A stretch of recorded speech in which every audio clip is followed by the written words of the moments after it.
Hi guys. What's going on? I know. Shocking. Shocking. I'm late. It's dreadful. You hate to see it. Look, hey, I'm here. That's the main thing. I'm here. That's the main thing, guys. Soda pop. Sure. Yeah. That's it. That's it. We are officially a K-pop Demon Hunters channel, guys. Sorry, Dandadan fans. Sorry, Dandadan fans. We're all about that K-pop Demon Hunters now. I'm sorry. Hey, everybody. Hi, guys. Hi. I know. It's dreadful. It is dreadful. I know. Right. So, this is our new camera angle. What do you guys think? What do you guys think? Oh my god, are we really talking about the Patreon thing? I'll talk about that joke later on. Hi everybody. Hi everybody. Yeah, they missed out by not putting Grip It and Rip It in that song. Perhaps we'll have a that later on.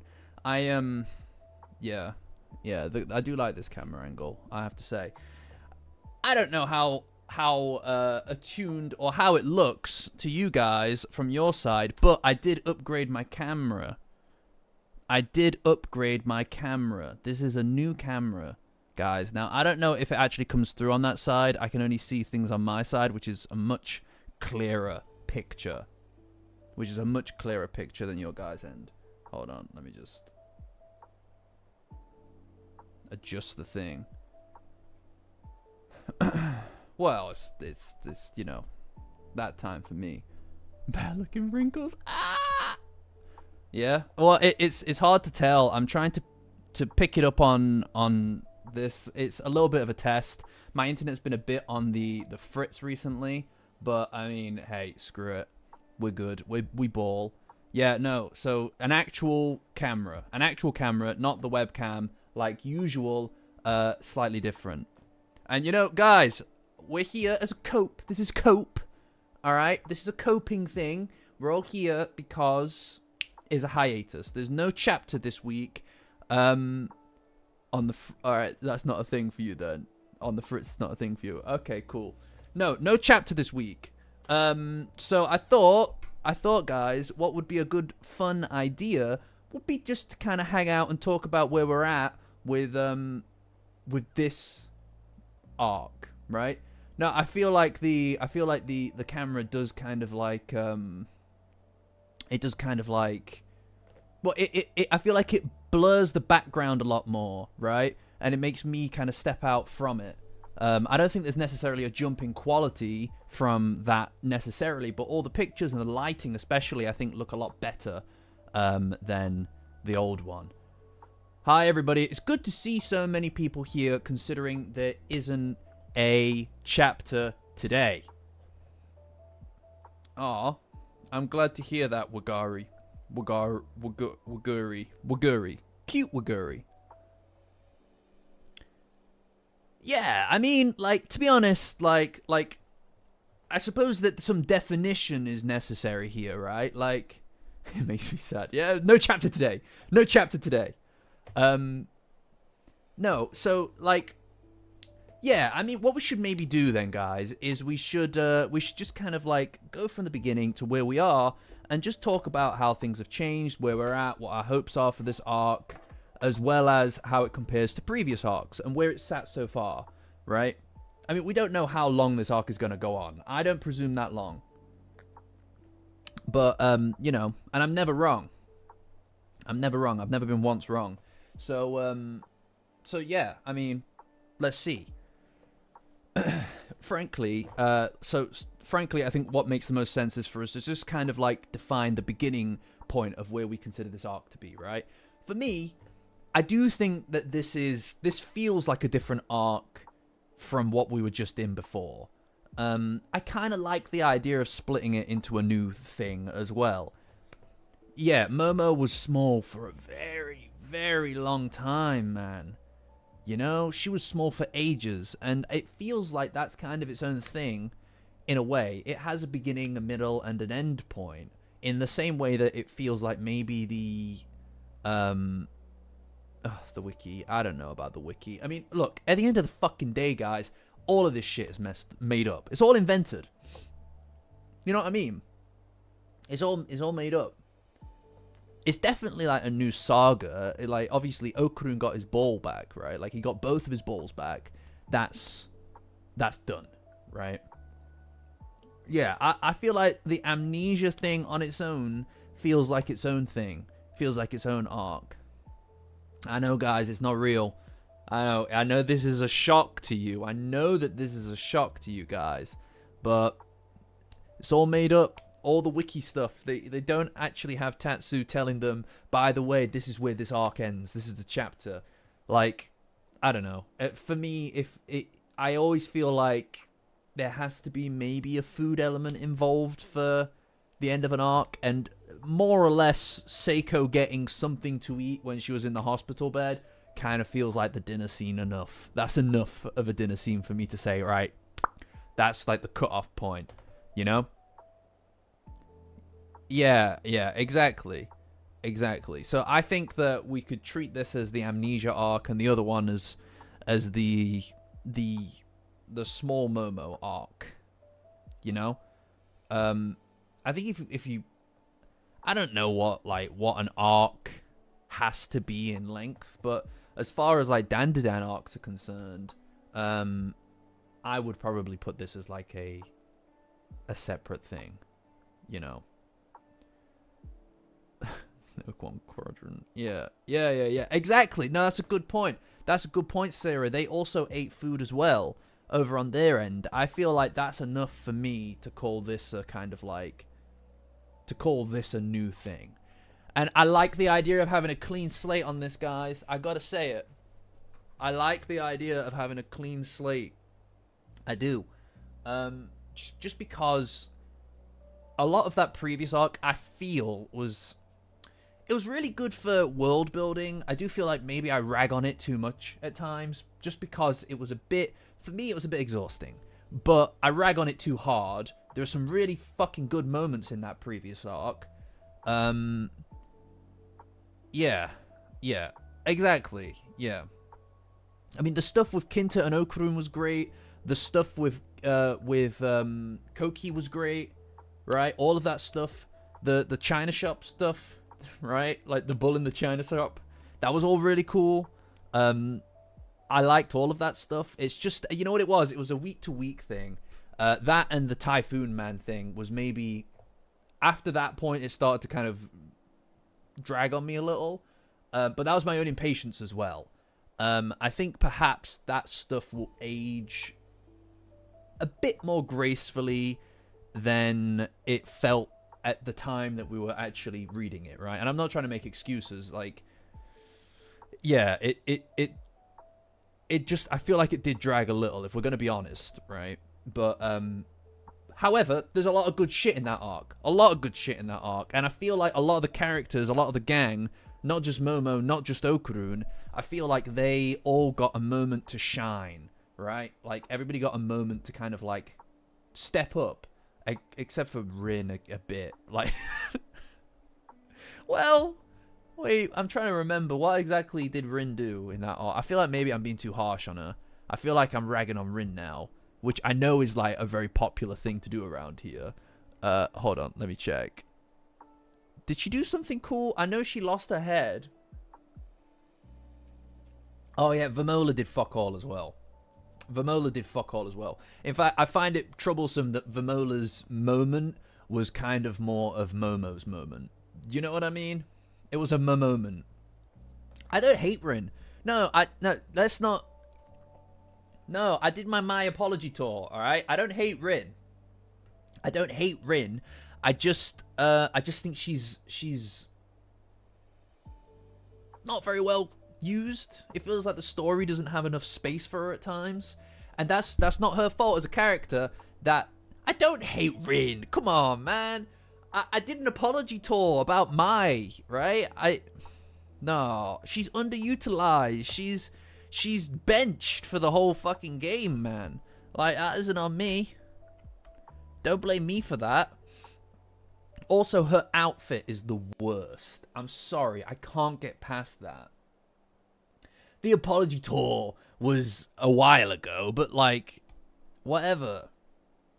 Zuma and Gigi when they combine powers. That was, look, a lot of the, yeah, no, this is it. Thank you, Sarah. Now, Sarah is not a Rin hater, all right? Sarah's not a Rin hater, so you know. So you know what I'm saying is not unjustified. I'm just trying to be honest with you. Don't you want me to be honest with you, guys?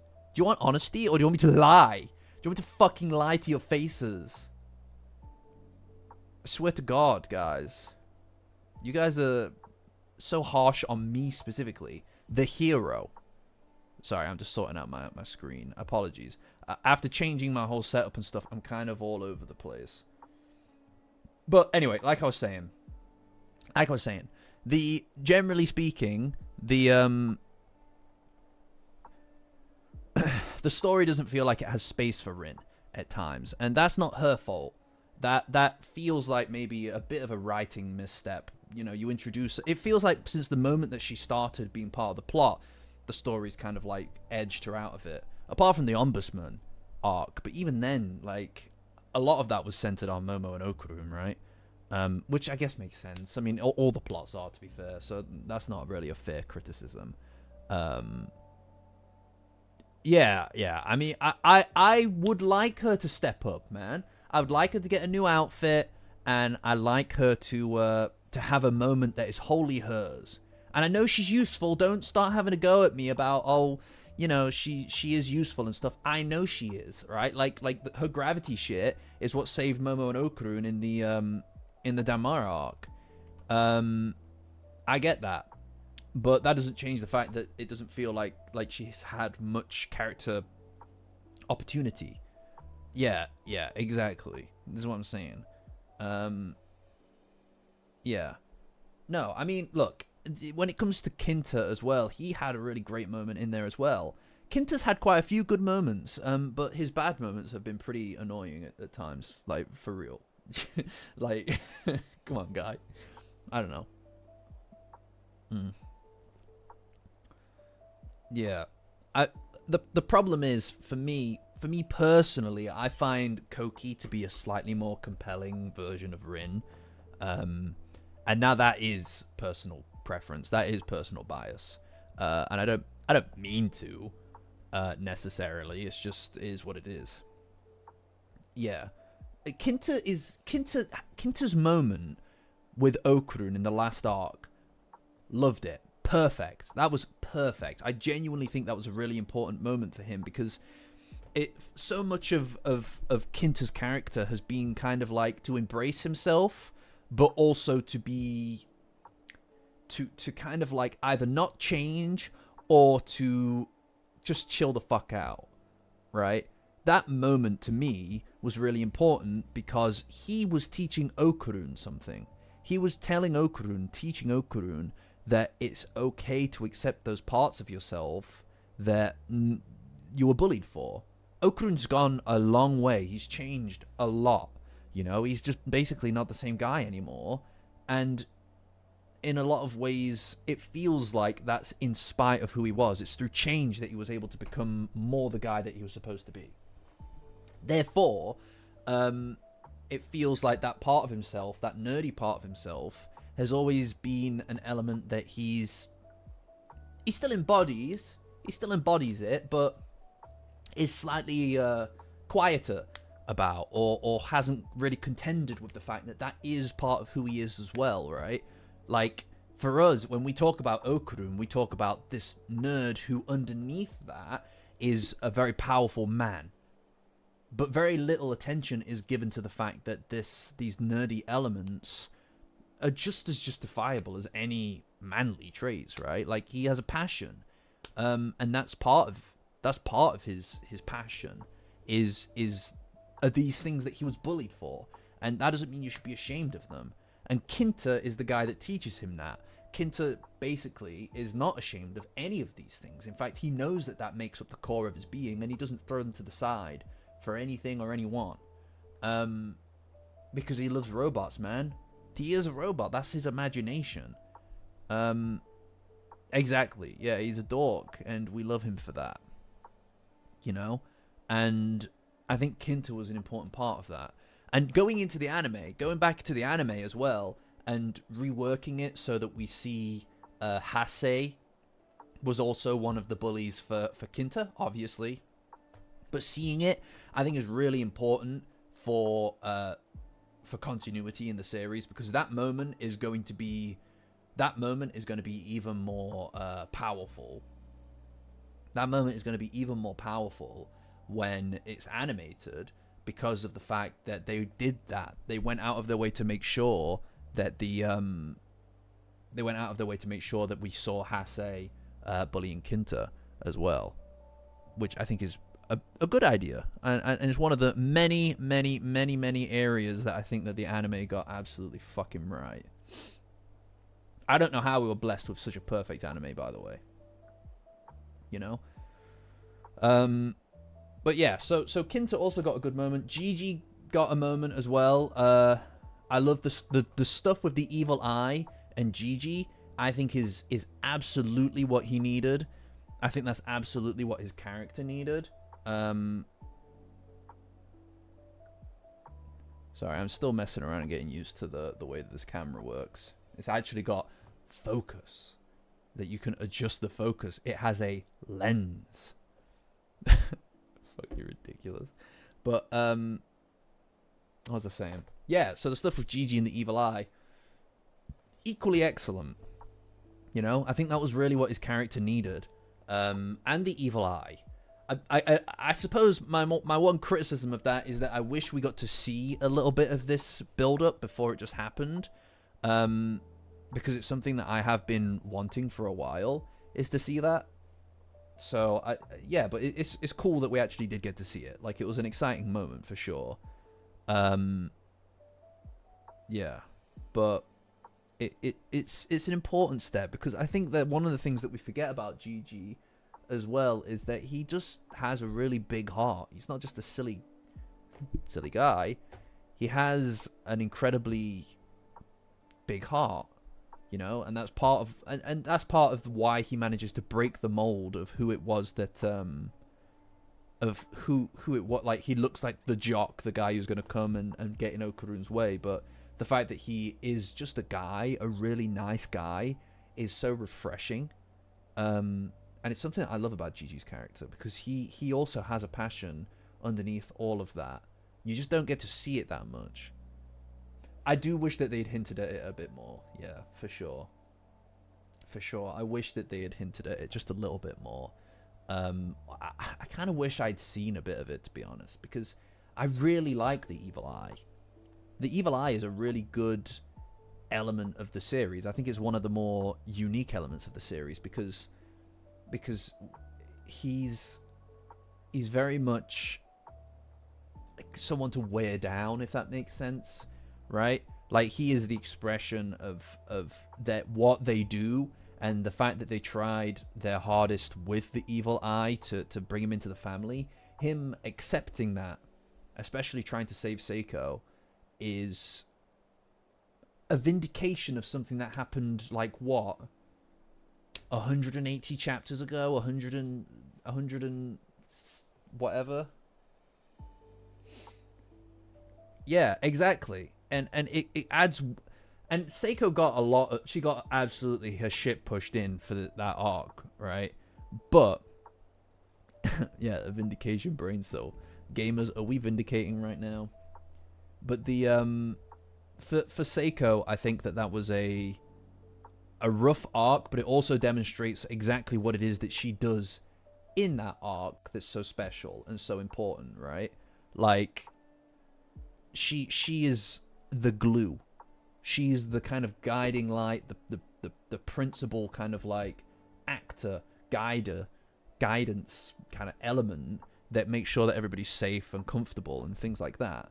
So for her to be gone now, out of the picture, I think is going to have pretty serious ramifications on the way that the series kind of like works going forward, at least for this arc, because she's a crucial element, you know?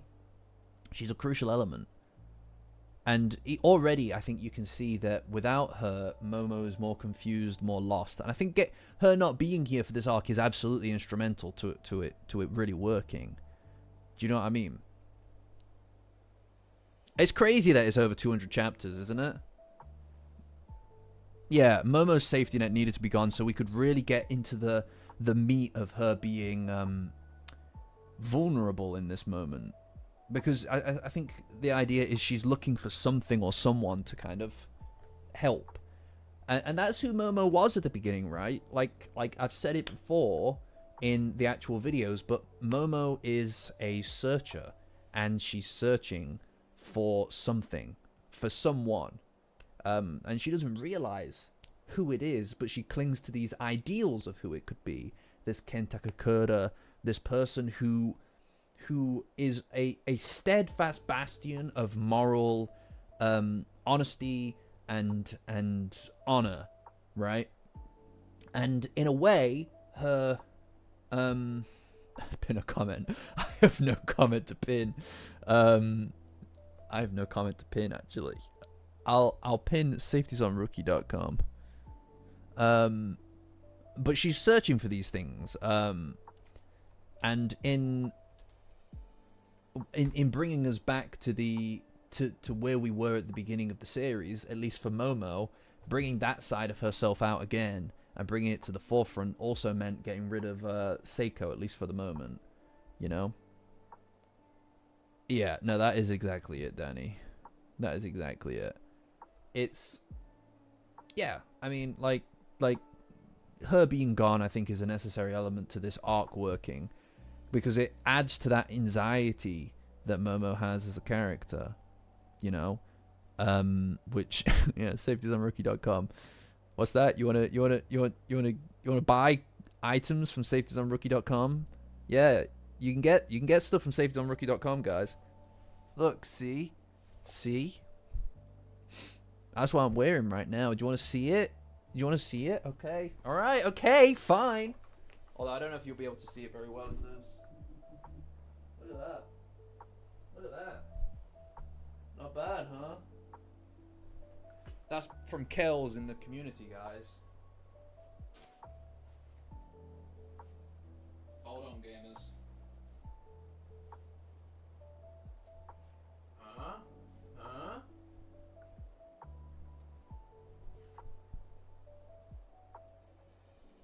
Not bad, hey? You know?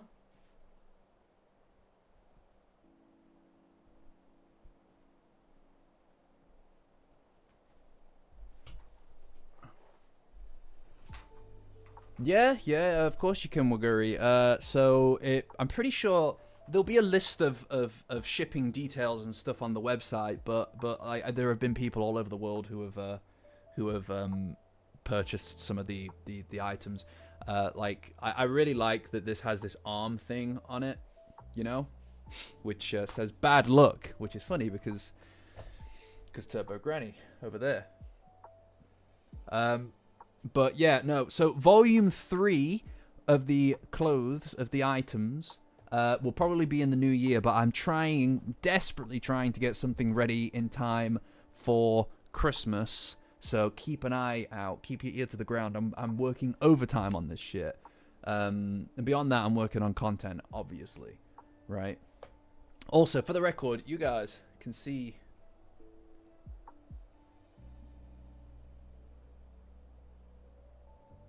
Can you see them?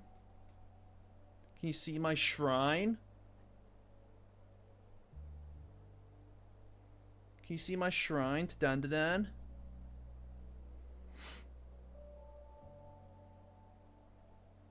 Look, they're in sleeping bags.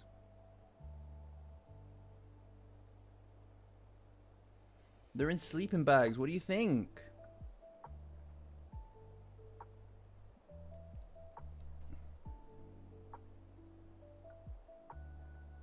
Okay. I think that's fine.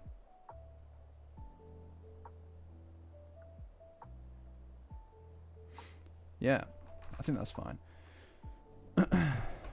Yeah, someone clip that. Did you see it?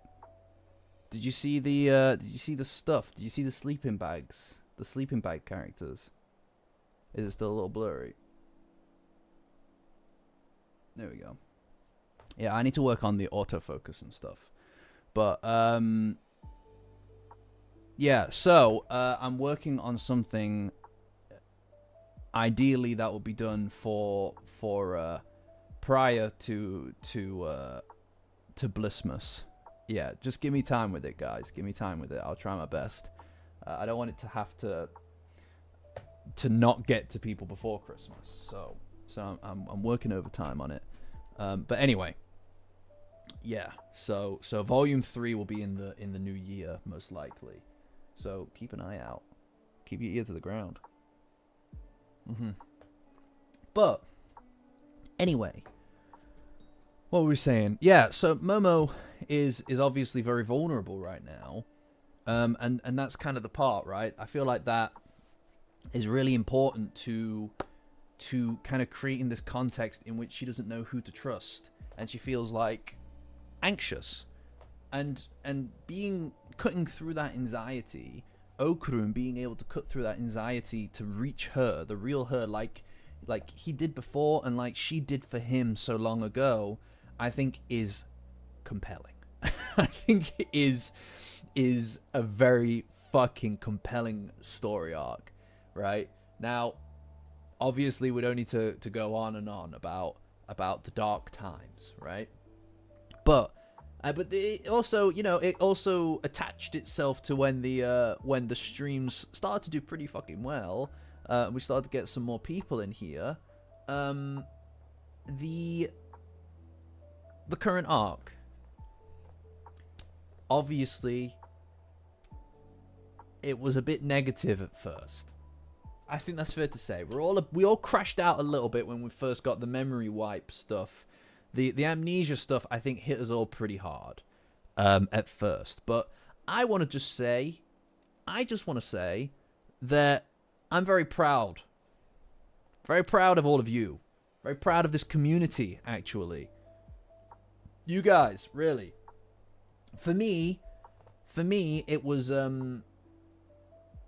matter of changing my perspective a little bit. And generally speaking, guys, I'm good at huffing the hopium where I can. All right, it's my thing. It's my bread and butter. All right, like generally speaking, that is the case. But I'm very proud that we could all collectively, and a lot of the Dandadan community online now seem to be a bit more positive than they were before. And this isn't like we got there first kind of thing. Who cares, right? But what does matter is that we, in a very difficult position, a very difficult emotional position for a lot of people, managed to pull it back. And that's something to be proud of. Optimism, I think optimism is very... It's hard. It's hard to attain at times.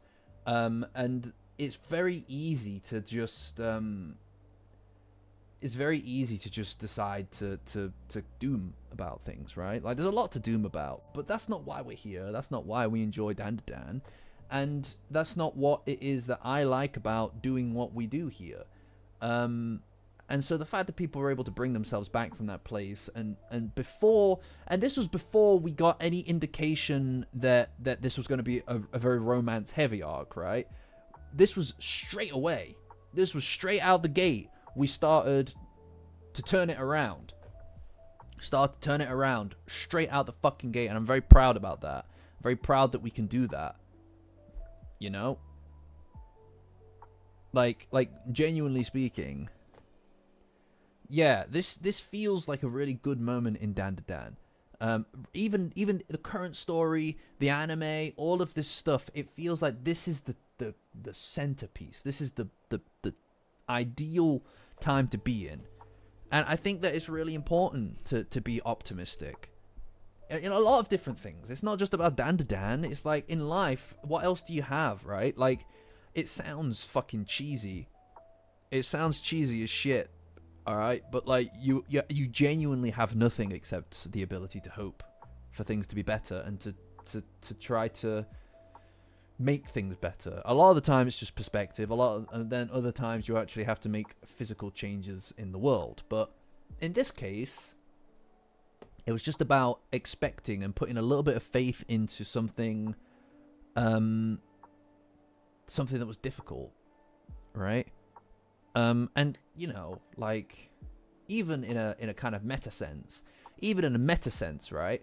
We've kind of been through this in a weird way. It feels like this kind of roller coaster to things is really important to creating this something fucking special. Do you know what I mean? Creating something special, a moment that's really special. You need to pull yourself through these difficult places. So a good example of that would be our original tier list that we did. Right? It was by design, I wanted to make people feel very very oppressed in it. And through that, people showed their best side.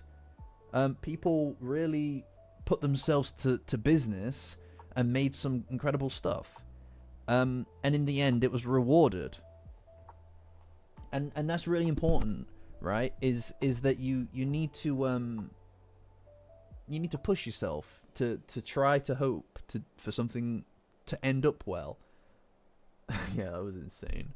Now that final episode of the tier list was fucking crazy. I believe that was on a hiatus as well, by the way. But my point is, that's fucking training. You do that, we can do with this, right? And it feels like a lot of this stuff, a lot of this arc right now, yeah, no, the website, essays, fucking tons of shit. This arc right now feels like that in a way. And I feel like we've already been mostly rewarded for it. We've gotten a lot of stuff out of this so far. And the fact that we're moving at the pace we're moving at, to me, the fact that we're moving at the pace that we're moving at, to me, makes me pretty fucking confident that we're gonna get there. You know, that we're gonna get there, and soon. You know, I remember talking to you guys about this way back when we first discovered the memory loss. By the way, is the music okay? Is that, like, are the levels okay? It can be hard for me to tell. Like, I don't want it to be completely inaudible. No, but the what was I saying? Yeah, no. So back when we first got your voice is very good. Okay, excellent. It could be a little higher. That's okay. All right, try that. Sorry, sometimes I change it for Twitch and stuff like that, so it can be a bit confusing. But back when she first lost her memory, we were speaking about it, right? I remember we were speaking about it, and I talked about what it was I wanted out of this arc, and I wanted this revisiting of old stuff in a new context, in a new way, because it's important to re-explore the beginning at the end of the road, because, like, and this is another thing, right? A lot of Dandadan, I've said this already, but a lot of Dandadan is very front loaded, and by that I mean that a lot of the stuff that is in here that you really go, oh, that's the stuff I care about in Dandadan. So the cursed house stuff, the walking home together, all of that stuff,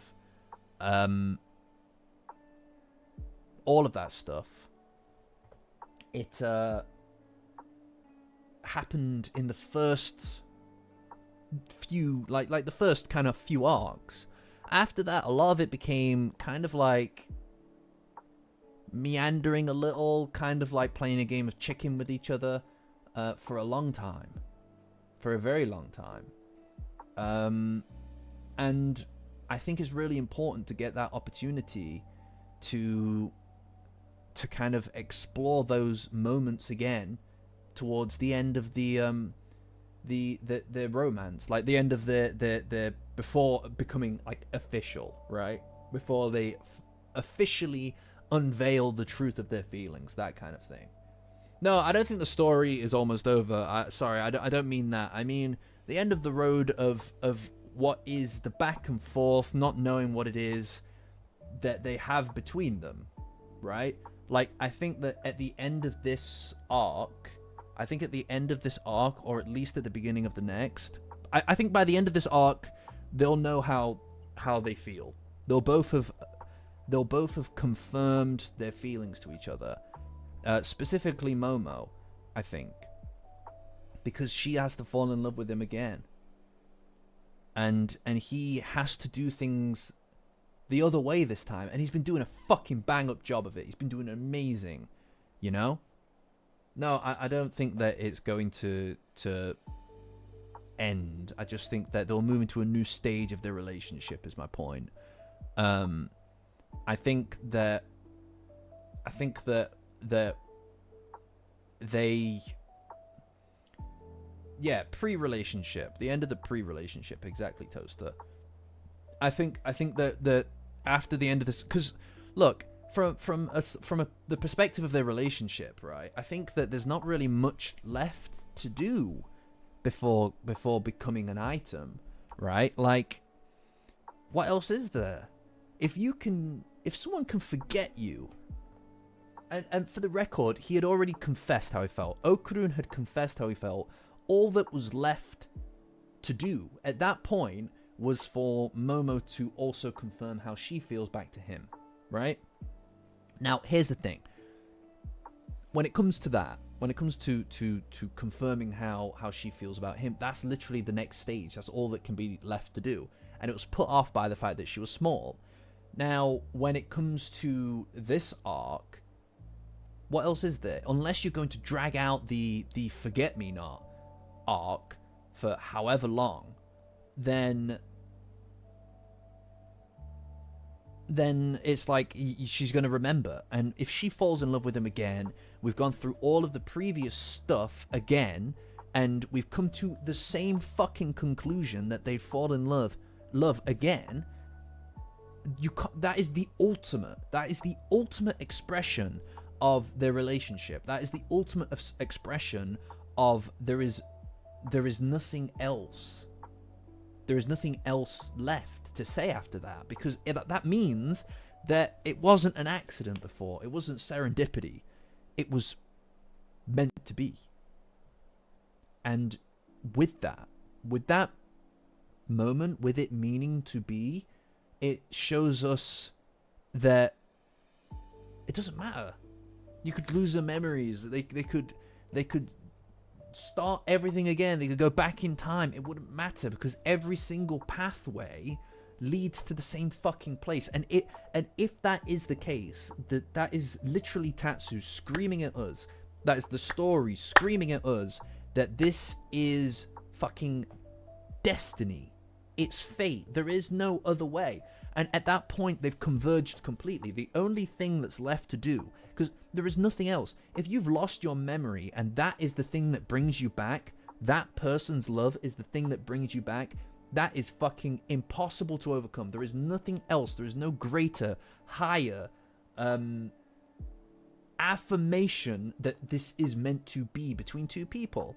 And all that's left to do is for Momo to confess and Okurun to confess again, properly this time, and that's it. That's all there is. There is nothing else. What else? What's the next stage that you can take that to without it being a full-blown relationship? I don't know what else you could do. That is the ultimate, the exemplar of destiny for these two people. So anything else would be dragging it out. Literally anything after that would be dragging it out. This is like, yeah, no, this is it. You can't like, there's nothing else that I can even think of that would, like, what's he gonna do? Save her again? How many times has he saved her? How many times has she saved him? Right? Physically saved each other. And now we're at a point where it's crazy, man. It's so fucking good. No, but this is the thing. It's so good. Like they got these powers and it pushed them into this world of the unknown together. And you could make the argument that it is because they were in this situation together that they pushed each other, grew together, and became something else, right? And that they fell in love that way. That it was an accident because of the fact that they were both in this world of the unknown, right? But the minute you remove the powers and you take away her memories, Okurun has no powers. She has no powers. And she doesn't even remember him. But now he's trying. Now he can be the one to try. So that's one.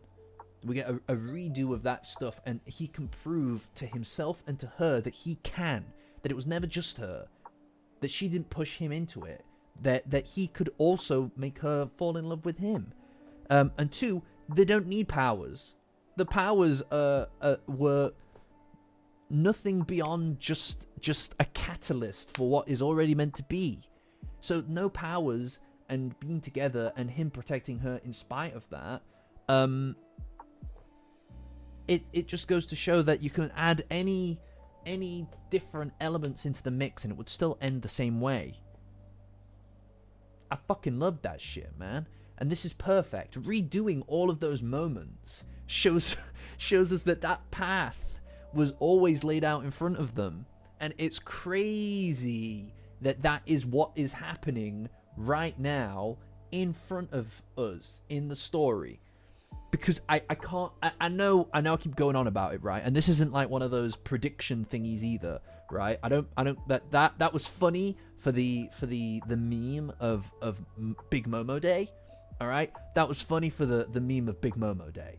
But I swear to God, when I was talking about this shit way back when, that was me begging the gods to give me that plot, that story, right? Of redoing all that shit and re-experiencing all that shit. And I it feels like I died that day and somebody fucking plugged me into a computer simulation of what it is I wanted to see with this story, because I swear to fucking God, I can't express to you enough how gratifying it is to get at least so far something that I wanted. It's crazy to me. It's crazy to me that is the case. I'm glad that you like the camera, Eric. I'm glad that you like the camera. I'm glad that we can have a slightly lower stakes stream so I could test it out. I like the angle. I like the quality. I like the fact that the background's a bit more distinct from me. I like the color of it. I feel quite happy with this. You know? Yeah, no, a lot of it is Okurun's growth. And right, I'm not doing another ad read, alright? I need to jigger the room out, okay, to make it easier to do an ad read, okay? I swear to God. Angle, you say? Ridiculous. Ridiculous. Yeah, Big Momo Day. Yeah. Yeah, exactly. No, exactly, Sarah. This is perfect. No, you can keep doing it. You can keep doing it. But yeah, Okurun's more confident, and I admire the fuck out of this guy that he didn't want to take the easy path. You know, he intentionally went out of his way to make it slightly more difficult for himself in the short term, but in the long term, I think that it makes all the difference. You know? It's he trained us this way, like you're fucking dogs and I trained you. No, you have brains of your own, probably. I reckon that they're all got the safeties on rookie brands, you know. Oh no. Oh no, there's a safeties on rookie logo in my medulla oblongata. Yeah. I haven't even promoted the Discord once, that's true. No, yeah, okay, that's a good point. Guys, that's a really good point. If you want to survive the hiatus, because this has been tough on all of us, right? And you can see people have been losing their marbles in the Discord, but it is the best place on the internet for Dandadan. and huffing that hopium. If you want to huff that opium with me and everybody else, please join the Discord. Patreon link in the description. Join as a free member, guys, to get access to my link to the Discord. It's the best place on the internet for Dandadan. You know? It's perfect. It's the best place. Like, honestly, everybody there is so kind. You know? Marbles are. No, you don't. You don't know where your marbles are.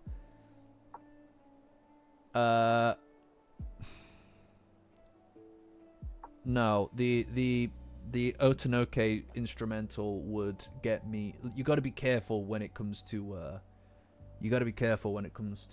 to using material like that, because the copyright gods can come for you, right?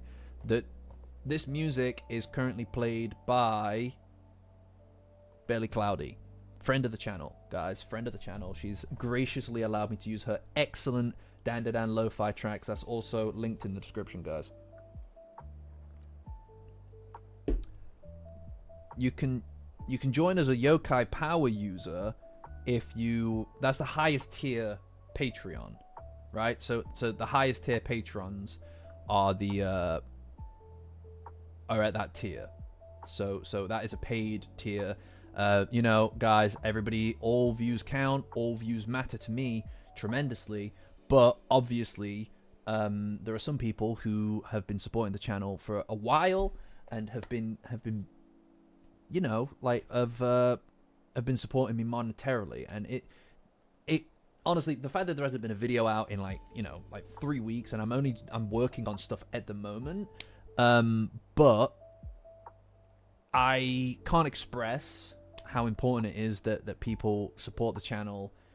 Because it makes me want to keep making stuff. It's really hard at times, especially now that we're outside of the Dandadan season 2 period. Traffic slows, you know, ad revenue obviously dwindles as it does, because of that. So knowing that there are people there who are supporting me, waiting for the next work, who want it to be of a higher quality instead of just rushing it out the door, which is what I would have to do without the Patreon, is really fucking important to me. And it helps justify, to me, legitimize the work that I do here, and the content that I put out. Because for me, even though it is obviously talking about Dandadan and that's its own thing, this is my passion, this is my art. And I know that sounds silly because it doesn't, it's just a video commentary, but this is like my stamp on existence. And it also shows people what it is that I care about and what I think and feel about when I read these stories. And that to me is really important. So the fact that there are people there who are supporting me is really incredible. So that's Angle, that's Beige Jellies, Blissy Cat, Christmas Plague, Danny. Everybody changes their names every 5 minutes. Fifth Gram, Jersey the Hollow, Mother Support, Mr. Evil Wolf, Old Toaster, Orbis, Sarah, Serpo, El Clasico, Vampy Xmas Zilvi, Your Favorite Scented Candle, Zero, and Tim Kai. Guys, thank you, guys. Can't express it enough. And you know, these people are obviously very important to the channel, to the Discord, Patreon link in the description, and you know, grip it and rip it, baby. Oh fuck! Oh fuck!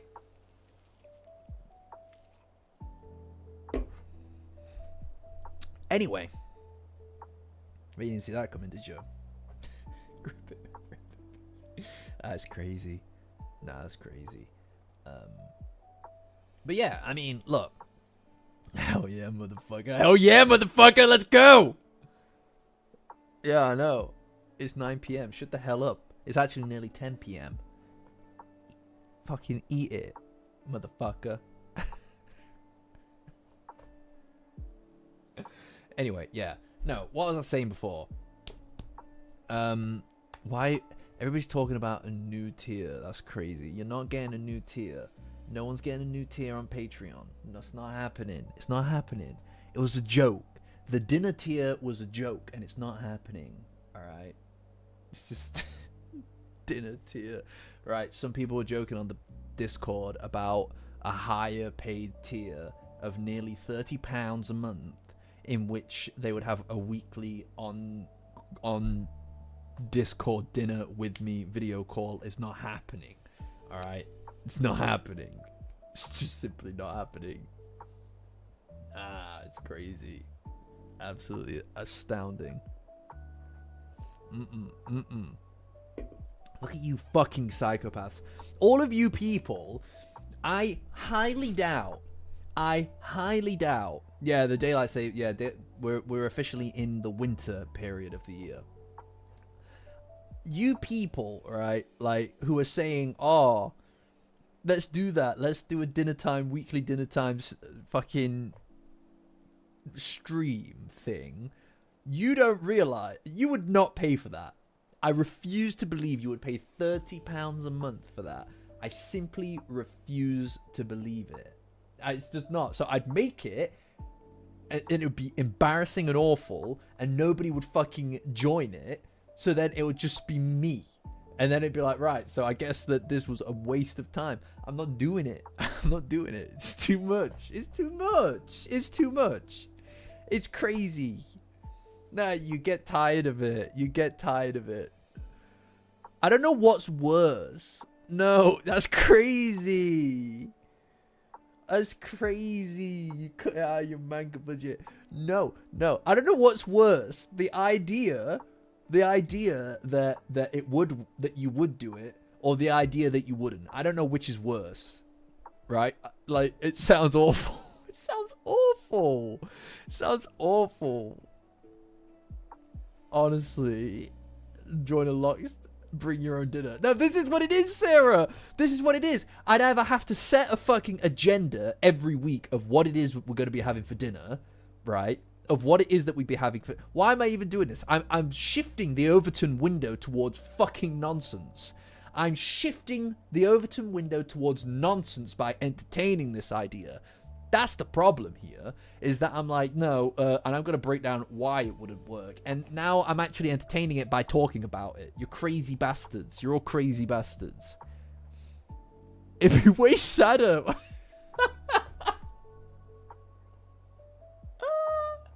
That's crazy. You're going to make the chicken stop it. No. That's crazy. Watching it and eating at the same time is wild. That is like a cult. That is like a cult. I'll make the chicken. I want to make the cookies. Can we just make the cookies, please? It's fucking raw. No, come on. Let's just make the cookies. Okay? Simple as that. We'll start again from the beginning. We'll just make cookies. We have a cooking area in Discord. That's what we'll do. Alright, I'm not making a higher Patreon tier for such a ridiculous thing. No, we're not talking about watermelon cheese. I have no intention of talking about watermelon cheese. What cookies for dinner? Fucking. I have no comment at this time. Chicken shaves, 2 birds. I hate that. That's horrendous. That's rotten. Awful. You're awful people. I want to talk about Dandadan, alright? I'm here to talk about Dandadan. Do you guys have any Dandadan related questions? Come on.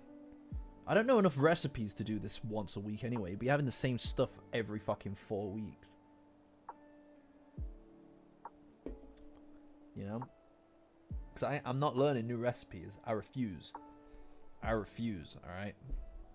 Gingerbread Clubhouse. I believe we call that the Club Shack now, Sarah.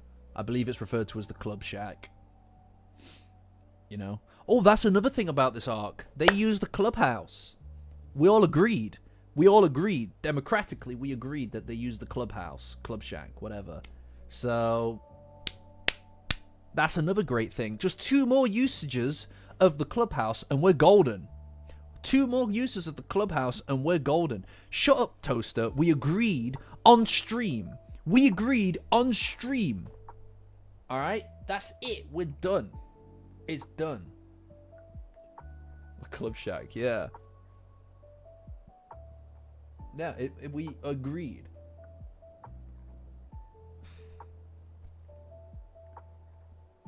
No. No, I don't recall that being the thing. I'm pretty sure everybody agreed on stream. A lot of people are agreeing with me.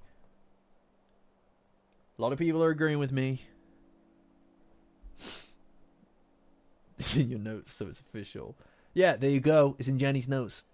Done. Killed it. We're done. It's over.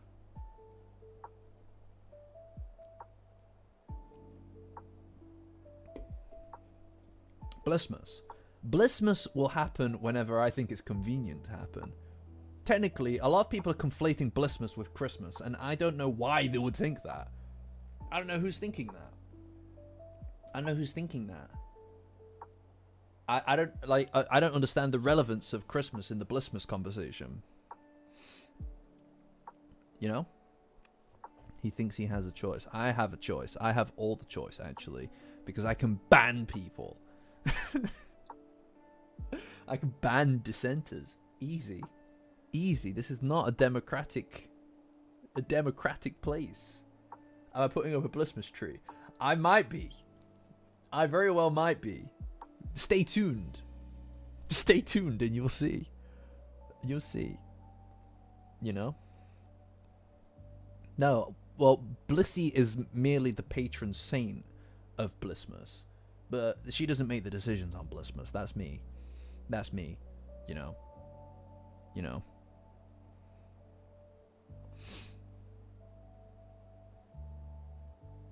Yeah. A Christmas tree be a scratching post? That's crazy. Hi, Enigma. Hi. What's going on, dude? Careful what you sign. Yeah, I would be very careful what you sign. Honestly, around here. That's what I'm saying. Yeah. Not much. Santa Claus, if you will. That's crazy. That's wild that you said that. Love it.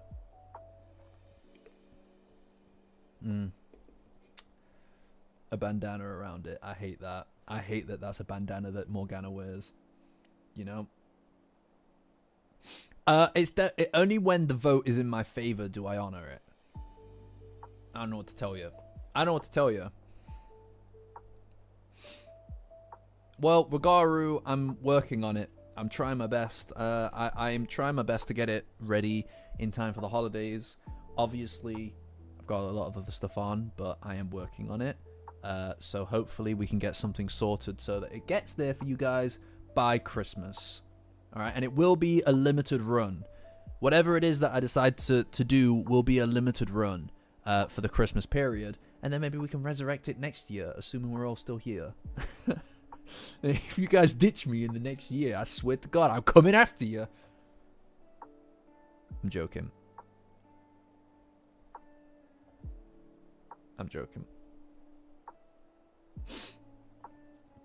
Yeah, it's pretty crazy that it's near the end of the year.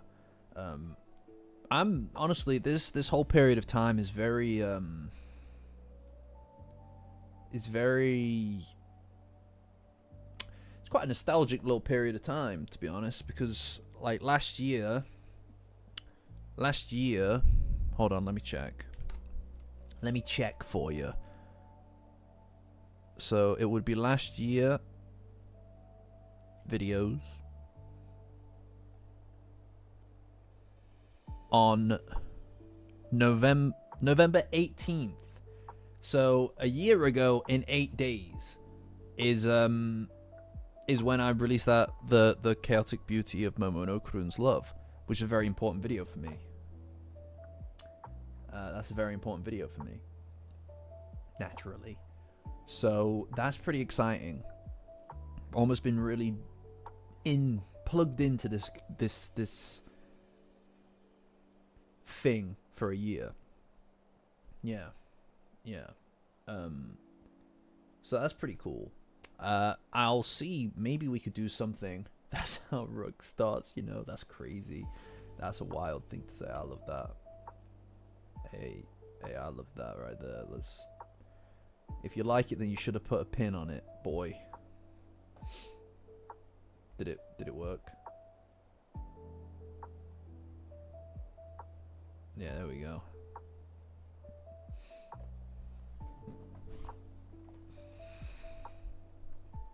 Yeah. No, so it's a pretty big kind of thing. I mean, like, I suppose it would be nice to do something for it, right? I don't know what that would look like.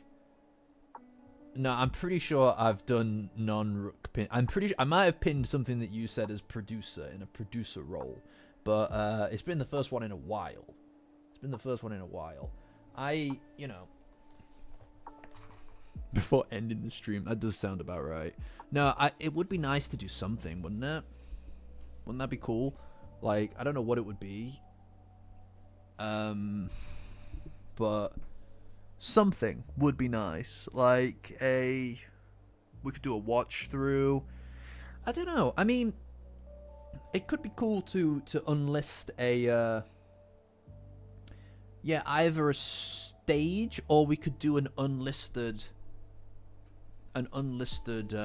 YouTube thing and just watch it through there. I don't know. Look, it's really down to you guys. I mean, the question is whether or not you guys would prefer to just watch it through, or you would prefer, I don't know, a commentary thing. I mean, I'd probably be pausing it all the time, pretty much all the time, just to tell you what it was that I was doing at the time, or what I was thinking there, or if there's anything that I would adapt now. I mean, I'm not really the kind of person who kind of wants to go, you know. I'm not unlisting one of my old videos. Absolutely fucking not. Wait, no. Oh, sorry. I thought you meant making one of my private videos public. They are privated. They are never coming out of privated. This channel's been around a lot longer than Safety Zone Rookies, the Safety Zone Rookie branded stuff. All right, it's been around a lot longer. No. I didn't mean it in a bad way, Pickle. I didn't mean it in a bad way. Yeah, do you want a director's commentary? No, it sounds so... You know what my biggest curse is? My biggest curse with this whole fucking thing, with this whole channel, is that it's not even like in a kind of like... It's not even like in a I doubt everything. Yeah, fucking... That's right, full of yourself. That's right, full of yourself, that is. You're getting better, support. You're getting better at that, alright? It's not that I second guess everything I do or anything like that. There is a bit of that, but it's manageable amounts of that. It's the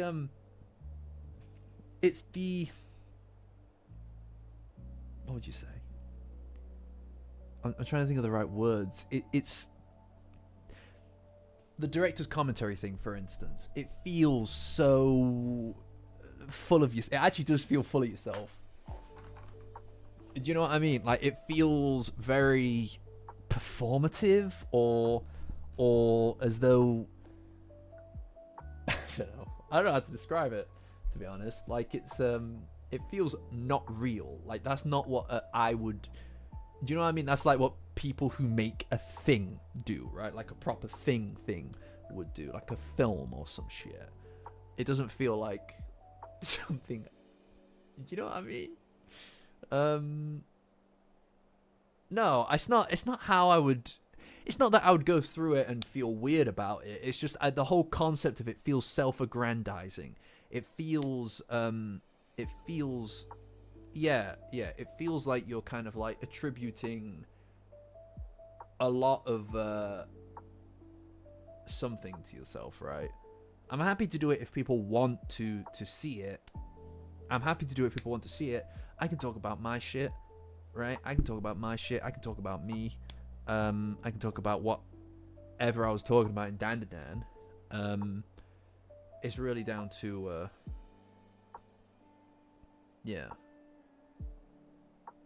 yeah. I to be honest, I don't really go back and rewatch this video much either, so it could be quite nice to do that.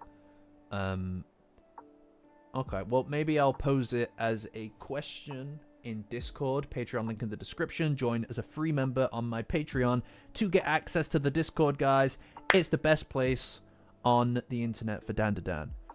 That's a really good point, Blissy. Actually, I'll find that now.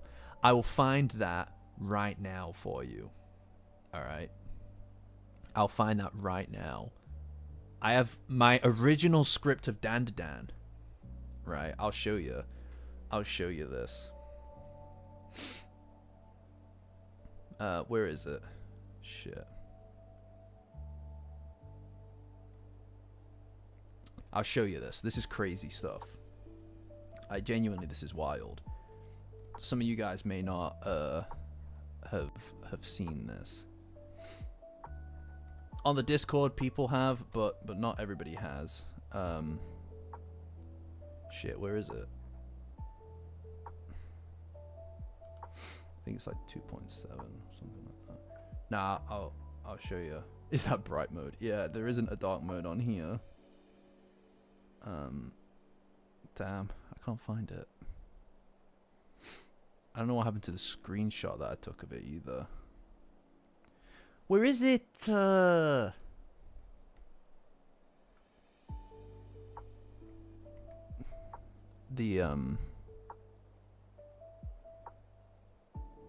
I don't know where it is.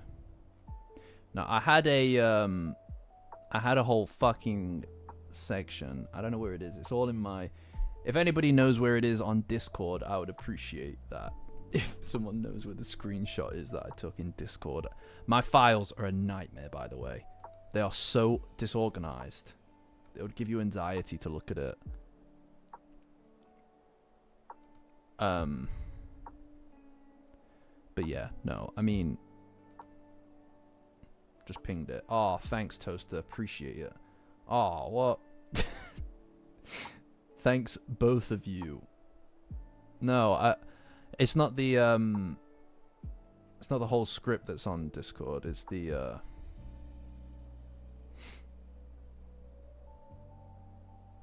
I'll show you. See this shit right here? This was my original script. This was my original script, or at least part of it, on the original. My original script for the chaotic beauty of yeah, because you told me off for spoilers. Yeah, for the original chaotic beauty of Momo and Okurun's love video. And I was going through my old files recently for some reason or other, and I found this in it, and I was like losing my marbles about it. Like I clearly thought that that it would be Okurun that lost his memory, but hell, there we are, there we go. You know what? I'm not much of a reader because I can't read, actually. Can't read, famously. I don't know how. The words, I just don't understand them. I just guess most of the time. All my scripts are written by guesswork. You know? But, I'm joking, obviously. Of course I can read. Of course I can read. I'm best reader. I'm best reader. Yeah, no, yeah, it's awkward. It makes things difficult, for sure. It makes things difficult not being able to read. No, I don't really. I mean, look, I engage in lots of other kind of media, to be honest. Yeah, produces Shakespeare, obviously. Fuck off. No, yeah, I mean, I don't really read much. I read some stuff in school and whatnot, right? Like fucking whatever, but... I play a lot of video games, though. I honestly, like, I know it sounds ridiculous, but I do think that there are some fucking outstanding stories that for me exist in well, I mean, guys, you want to see me play video games? Twitch.tv/SafetyZoneRookie, link in the description, and you can see me stream video games each week. Soon I'll be playing Metal Gear Solid. You know, it's going to be the best. It's best. Metal Gear Solid 3 is the greatest video game ever made, and I'll hear nothing else of it. But, no, I mean, like, you know, lots of stuff. I played a couple of horror games for October, for the spooky season, you know?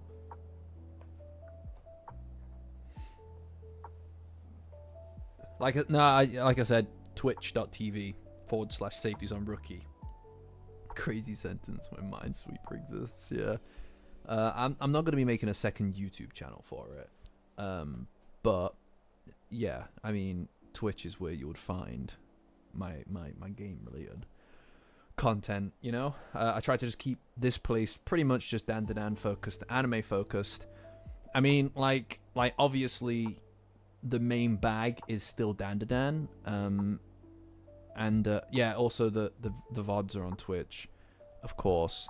The main bag for me is still Dandadan, and it will be for a while. However, there is like a, you know, there's the opportunity to write about other stuff as well, and I'll probably be doing that just because it's going to be a while before we get another season of Dandadan, and whilst obviously there are a lot of retolds left to do, and I am going to do them, don't worry. Other stuff is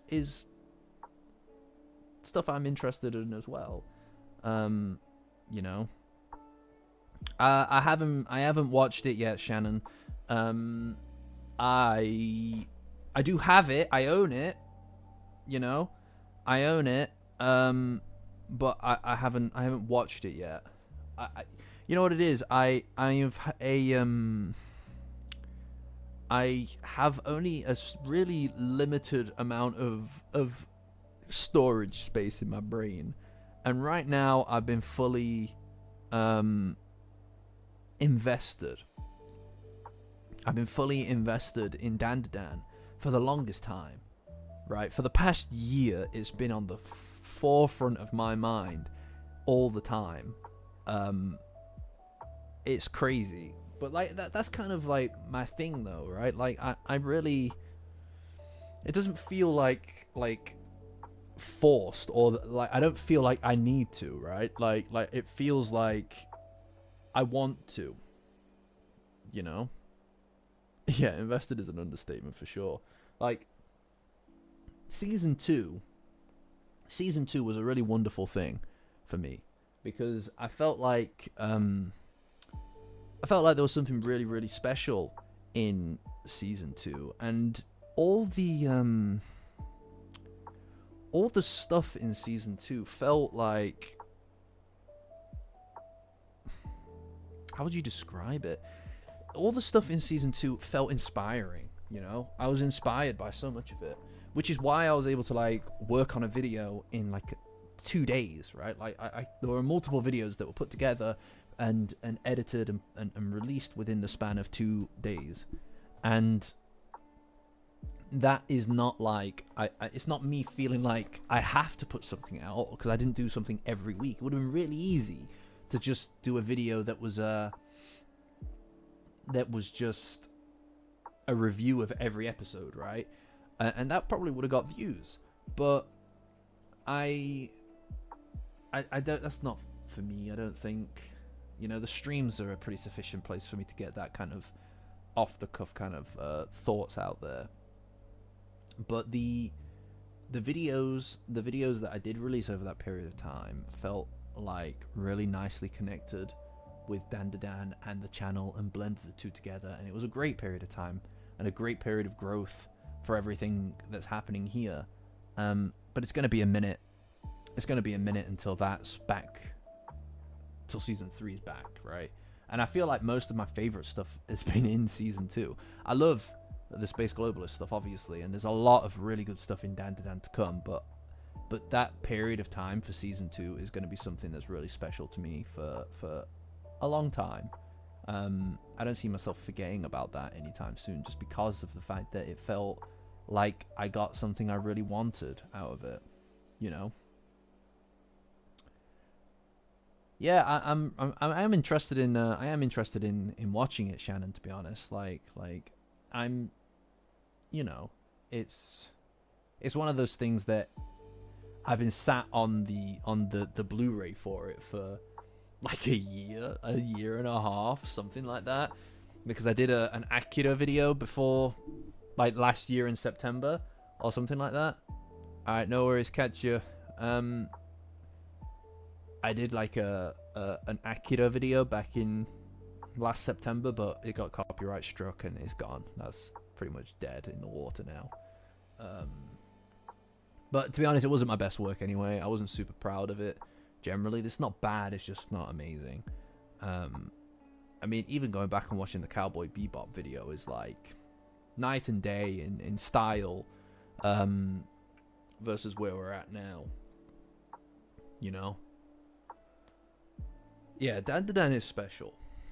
Dandadan is special. I mean, it takes a lot, I think, to be as invested as this, I think, about something. Alright, catch ya. It takes a lot. And to me, it's really, it's a really special series. You know? It takes a lot for me to be this invested in something. It takes a lot for me to be this invested in something, because I can't think of any other thing that I've been so fucking obsessed with. Yeah, and the Space Globalist stuff is going to be amazing when it is eventually animated. I'm excited. I'm excited for all of it, and I'm glad that it's got enough popularity and enough legs that I don't feel like it's going anywhere. You know, like it feels like it's going to be sticking around for a long time. You know, but yeah, no, I mean, where we're at currently in the series as well, it feels good. It feels really good. I hope that it is going to come around quicker than we think. Just because I fucking love talking about Dandadan, man. Like, it's crazy. It's great. And it's brought a lot of really good things into my life. You know? It's funny because yeah, it's brought a lot of positives into my life. You know? Yeah, if they make another premiere, that's crazy. That's crazy. We're all gonna have to fucking go somewhere. Yes, like you guys. Exactly. Yeah. Anime only. That's crazy. Yeah, I couldn't be me. I've never in my life watched something like Dandadan and then immediately gone, fuck, I need to get my hands on the manga. Never in my life has something like that happened. I've never been compelled or felt compelled to do it. It's just never really crossed my mind, except Dandadan. I couldn't wait, man. I had to go and read it all in a day, man. That day is crazy. That day was fucking wild. I was just sat there all day. It was amazing. For hours and hours and hours and hours, I was just fucking sat there, chapter after chapter after chapter. God damn. It was so good. That was so good. It was a very intense kind of like reading experience, but like in a good way, you know? Sky went hungry that day. She's like, please, Father, feed me. Silence you. Yeah, it is funny as well because it feels like with Dandadan specifically, it's something that a lot of other people, I don't even mean this in a condescending way. I genuinely don't mean it in a condescending way because everybody has different tastes, right? But it's either something that people get or they don't, right? Like a lot of the time people don't get it, and by get it I don't mean they don't understand it. They do. I mean, it doesn't hit them. It doesn't hit them in the way that it only hits a certain amount of people. And I don't know what the criteria for whether it hits or doesn't hit is, right? Like obviously there are people that like it, but they don't turn into whatever the fuck we are. And that makes a lot of sense. But I don't know what the criteria for turning into what this is, you know? Yeah, it's bizarre. That's crazy, isn't it? But here we are. Here we are. And I'm glad for it. Like I said, when I read it, I felt compelled to make something. You know, like I felt incredibly compelled to make something. But it's strange. Yeah, of course, Salah. Like, it's one of those things where it's like, I mean, obviously, like, you shouldn't feel embarrassed by something that you like. You shouldn't feel embarrassed by something that you like. But I understand. For me, it's not about feeling embarrassed about liking something like this. It's about not wanting to force it into other people's periphery. Not everybody's into it in the way that I am, you guys are. And that's fine. You know, people like different shit. Like Toaster just said, different things resonate with different people. But, yeah, it is definitely something that you want to talk about, you know? Or at least express. Like, you've got all of this stuff. All of this kind of, like things that you want to say. And you don't have an avenue to say it, you know? Like, and this is why, like, making the community for me was really important. Because, obviously, curating video content, spending time editing it, and then releasing it is a really great way to start a conversation about content. Or about, like an arc or something like that. However, what is not covered by that is stuff that's currently happening, like on a week-to-week basis, which is why I started doing this. And obviously the setup here looks way different. What are you looking at? What are you looking at? The setup here is way different than it was when we first started. And that's fine. I mean, I don't need everybody in my life to have watched it. To be honest, what is it? Why are you meowing at me? You come in. Do you know what I mean? Like, I don't need everybody in my life to have watched it. But having a community to kind of like, you know, the White Wall streams, those were the days, man. Those were the days. The White Wall streams are crazy. I looked especially crazy back then. What are you doing? Okay. Sit down. You can sit down? Okay. The White Wall streams were crazy, you know?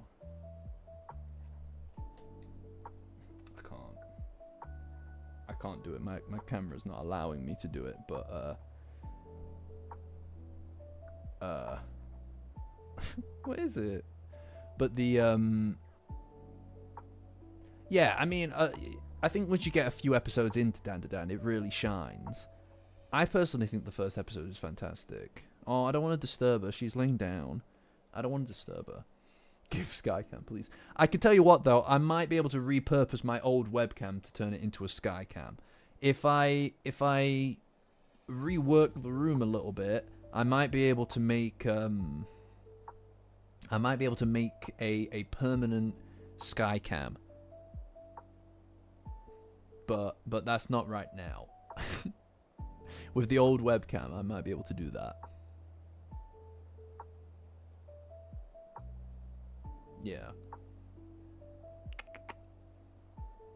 No, I mean, the studio streams. I prefer that, to be honest, support, but I looked especially crazy. The fact that we're at the point now where it's like, this all looks a lot more professional. I mean, even down to the camera at this point, things are looking pretty cool. It's neat. It's pretty cool, to be honest. It's come a long way, right? Like, it's come a very long way from where it was. I feel more, like, honestly, that first stream is... That first stream is so bad, man. It's so bad. Like, really, it's bad. It's really bad. Like, the audio is only coming out of one fucking ear, and nobody told me. Nobody told me about that when I was streaming. Everybody just ran with it. It was really kind of them, but also fucking so embarrassing, like, retroactively. Group watch it. No, please don't rewatch the first stream. I'm fucking just nervous in it. I look like a deer in headlights. I come across as far too polite. But that was good. I like that whole like those first 4 streams where we just absolutely belted through a whole arc, right? No. Absolutely not. You're not watching it together on the stage. I refuse to allow it. I refuse to allow it. Absolutely not. So fucking embarrassing, man. But the I enjoyed just belting through chapter after chapter after chapter, because you'll note as well. You'll note that as I get more confident and more comfortable in those streams, the story so far kind of thing, the Kazuka Knives one, I slowly start to take much longer on each chapter. It becomes 2 chapters in a stream, right? Which is about on par with what we do now, to be fair. Like, if the stream lasts like 2 hours to 3 hours, it becomes that's basically 2 chapters, right? Because in an hour we can maybe get through a chapter, maybe, you know. Yeah, I mean, you getting Dandagang membership on YouTube would give you the title on Discord. Personally, I prefer it when people use Patreon, because YouTube takes a pretty big cut. However, ultimately, it's your preference. If you would prefer to have the membership here on YouTube, please do. It will allow you to access all the different emojis that we have here as well. So do whatever it is that you prefer. Anything that anybody spends on the channel at all is incredibly appreciated by me. So thank you, regardless. But anyway, it's down to you. It's also not necessary, guys. Nobody needs to support the channel monetarily. Being here, watching the content, that's the chief way to support the channel. It's engaging. And then when there's a new video, fucking hype it or some shit, you know? Yeah, do whatever you like, dude. Do whatever you like. I appreciate it regardless. It keeps me going. It keeps the channel going. You know? What is it? You're meowing at me. But yeah, it's good. I mean, I got a badge for hyping the other day. Oh, what the fuck? You both got the double special hype badge. That's crazy. I'm always EP.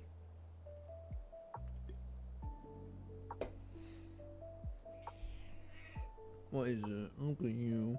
Look at you. Look at you. You're in high definition. Hey? You got something to say? What is it, baby? Hmm? You want to say something?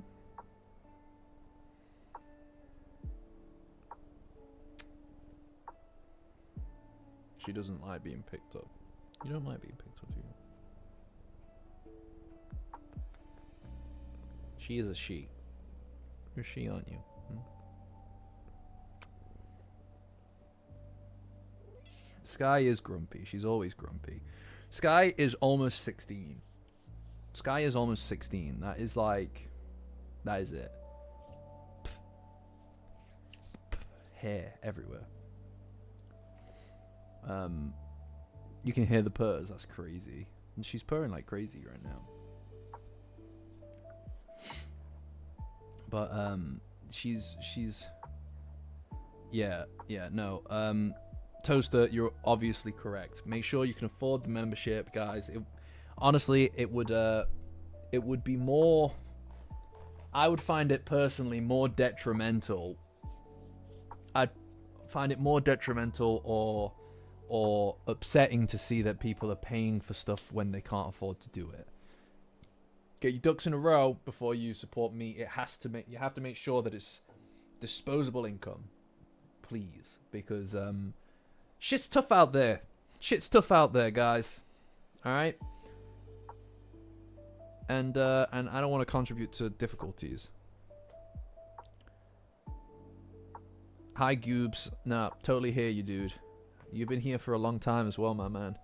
You know, I try my best to remember everybody that I can, but the ones who are there and really engage with the community really early, those are the those people stick out in my mind. Like, they have permanent real estate in my brain. So thank you. Yeah, Sky is a 16. She's right in front of the camera, but you can't see her because she's just underneath the lens.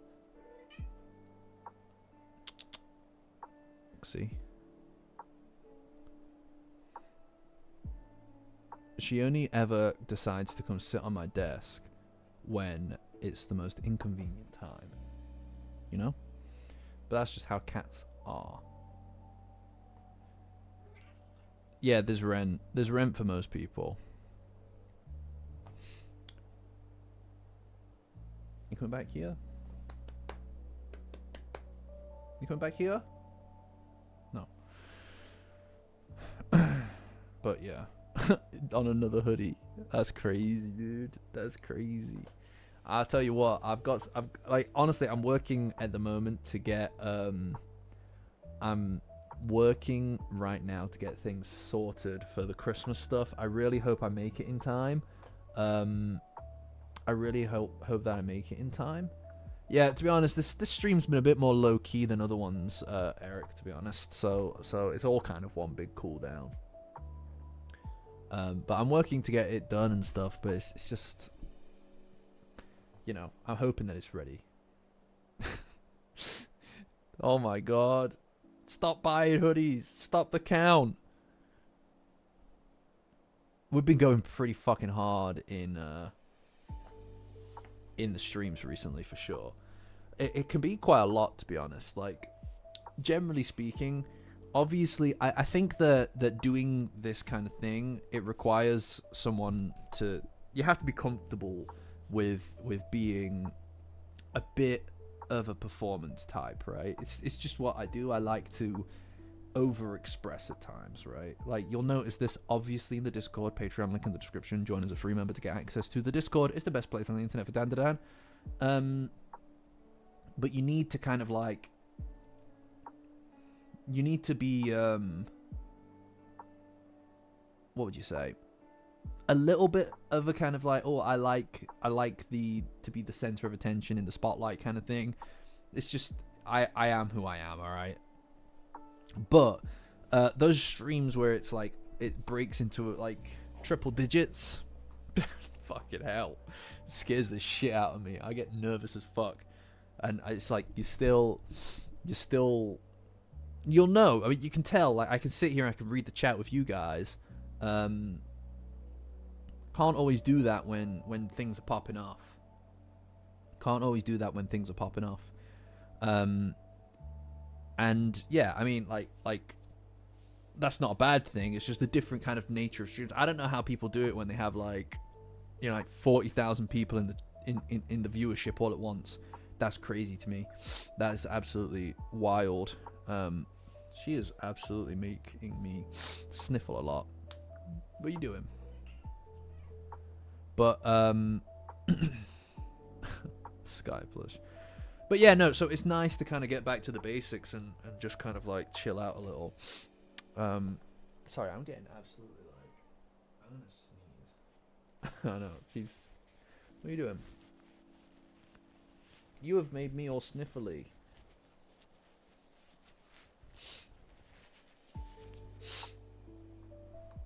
But yeah, it's good. Like, obviously, it's funny because like when there's no chapter, it's nice to know that we can still kind of do this anyway, and it's important for consistency's sake. It's important to kind of like be on it, and to this slot needs to exist each week, because that's for a lot of people it's kind of like a broadcast type thing, right? It's like watching something on TV. You expect it each week, and it's not really an option to not do it. But when there's nothing to talk about specifically, it's nice to be able to just talk. Do you know what I mean?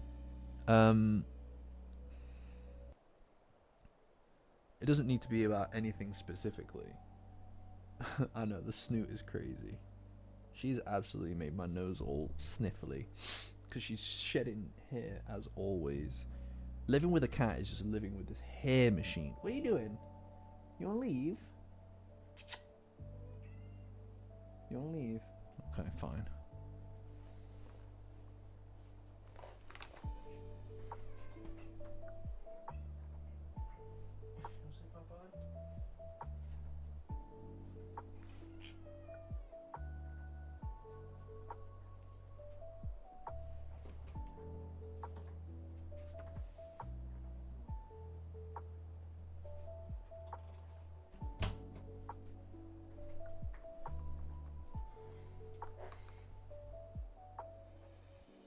Yeah, it's just cat hair everywhere. Did you see her popping through the corner? I don't know how she got that tall. I don't know how she got that tall all of a sudden. But yeah, I mean, like I was saying, it's nice to be able to just kind of like do this anyway, in spite of that. You may not realize it, but I got the dogs out right now and I put them on the desk, so that's information you didn't know. And you didn't need to know, but you've got it, so it's right there. You just can't see it because it's off screen. So you can't see it. But,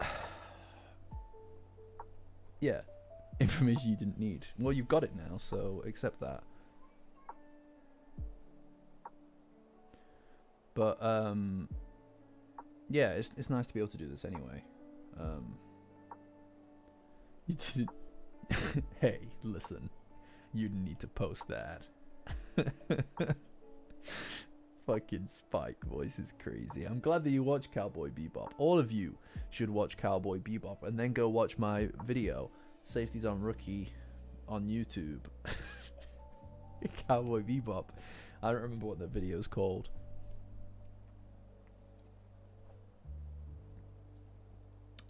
You still need to comment. You still need to comment on that. That's true. That's true. But the yeah, look, I mean,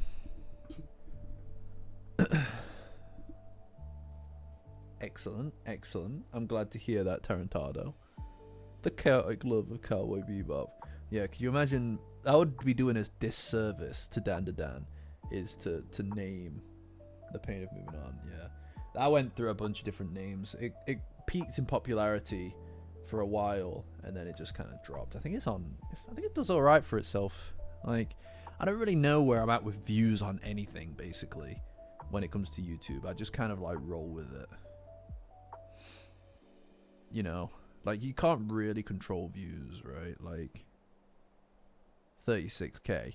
That's pretty good. That's not bad. You know? I'm happy with that. I'm happy with that. I'm happy with that. Who would have thought? Who'd have thunk it? That mask is a Persona 5 mask. That's Joker's mask from Persona 5. Next to the Golden Ball from Dandadan, from a little known anime called Dandadan.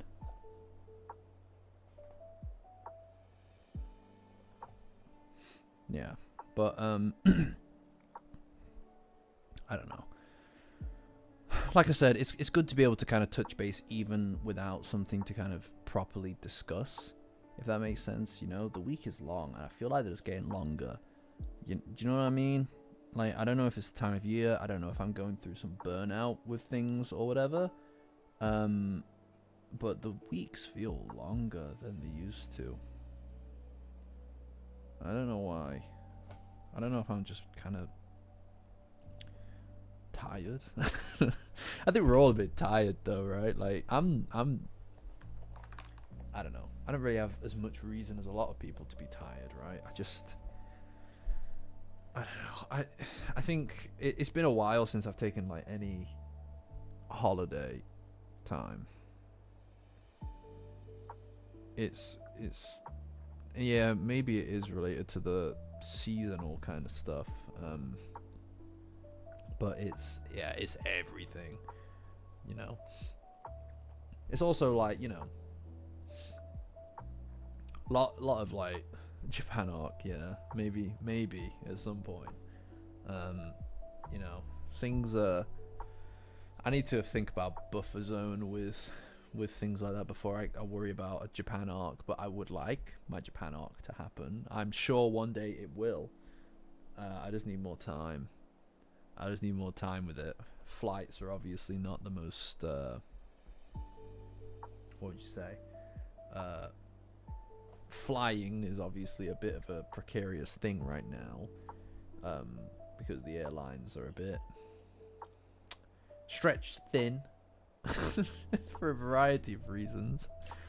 But you know, I think what it is there is a the extra suitcases on the way back. On the way, is this a Dandadan reference?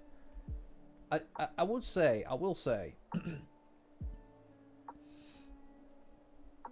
safety zone rookie is a tax write-off. That's crazy. Could you imagine if I could do that? That'd be fucking wild. Just the whole thing is a tax write-off. I wish. No, the safety zone rookie thing is a Metal Gear Solid reference. Metal Gear Solid reference. You should go try and find it. You know, I think Sarah was the first one who got it. I don't recall. I think it was. But you know, since we had the whole kind of what would you say, the whole hopium chapter, I do find that that's bled into other areas of my life as well. You know what I mean? I don't know if any of you guys get that. Obviously, like, I'm more plugged into the channel than maybe some of you are, or maybe not. I mean, some of you are willing to pay £30 for dinner, so to watch me eat dinner and to eat dinner with me. So who knows? Maybe you guys are more plugged into the channel, but that's crazy, by the way. But the whole hopium thing, I do find has bled into different areas of my life, and I don't know whether or not what it is you see, and it's not just like personal life, right? It's like everything is bleak as fuck these days, man. Everything feels really bleak, and the more that you know about things, the bleaker it feels at times. Like you get to a point where it just gets bleaker and bleaker. But you get, I think once you turn a corner on some of that stuff, and you try to look at it from a new perspective, I do think that there is the potential. There is the potential to kind of come at it from a position of expecting something better, wanting something better, and hoping for something better. And I think that the more desperate that people are, the more opportunity also exists to kind of like for something good to happen in all of that, right? Like I said, I'm really tired. I think that a lot of people are really tired right now. And it does seep into every fucking facet of your life, right? But like once you start kind of like thinking about things from a slightly more hopeful perspective, I do think that you start to see the opportunities that exist around you a little bit more. And I think that's quite nice. It's reassuring at the very least. It's reassuring, right? Like, genuinely, like it feels a little bit. It feels a little bit like that, and it's funny because it does feel like it is related, at least for me. Yeah, positive thinking, yeah, for sure. But I think what it is it's this idea that there seems to be a bit of a, you start to kind of have this kind of element of this is all it could ever be, but I don't think that that's a healthy way to live, you know? I just think that it can be more than what it is, and a lot. You see some things in the world that are obviously awful, and there's a ton of it, but then there's like one or two little things that you see that are really powerful and they motivate you, and I feel more motivated than I did. I feel more hopeful than I did, and I think that we can all do it, you know? Yeah, I think that is it. You kind of like, reprogram the way that you look at the world to kind of be, yeah, it's a balancing act. I also find, like, you obviously want to be aware and educated about all of the awful things that are happening as well, but you can't use that as a cataloging device to just then program yourself to kind of be like, right, well, the world is then intrinsically awful. It's not, you know? Yeah. It's difficult. It's difficult. I mean, being anybody is difficult at this point, but like, I don't know. I don't know to what degree. I don't know to what degree we have a responsibility to be hopeful, but I do think we have a responsibility to try to make things better, I guess, in whatever that looks like, even though, you know, you get delivered a shit sandwich in life, which is effectively what a lot of existence is, right? And that sounds really fucking bleak, but it's kind of not. So if you think about life kind of like it picked to be born, right? And with being born, obviously a lot of fucking negativity comes with it. All negativity comes with it. And generally speaking, it does feel like a lot of the time it kind of takes more than it gives. And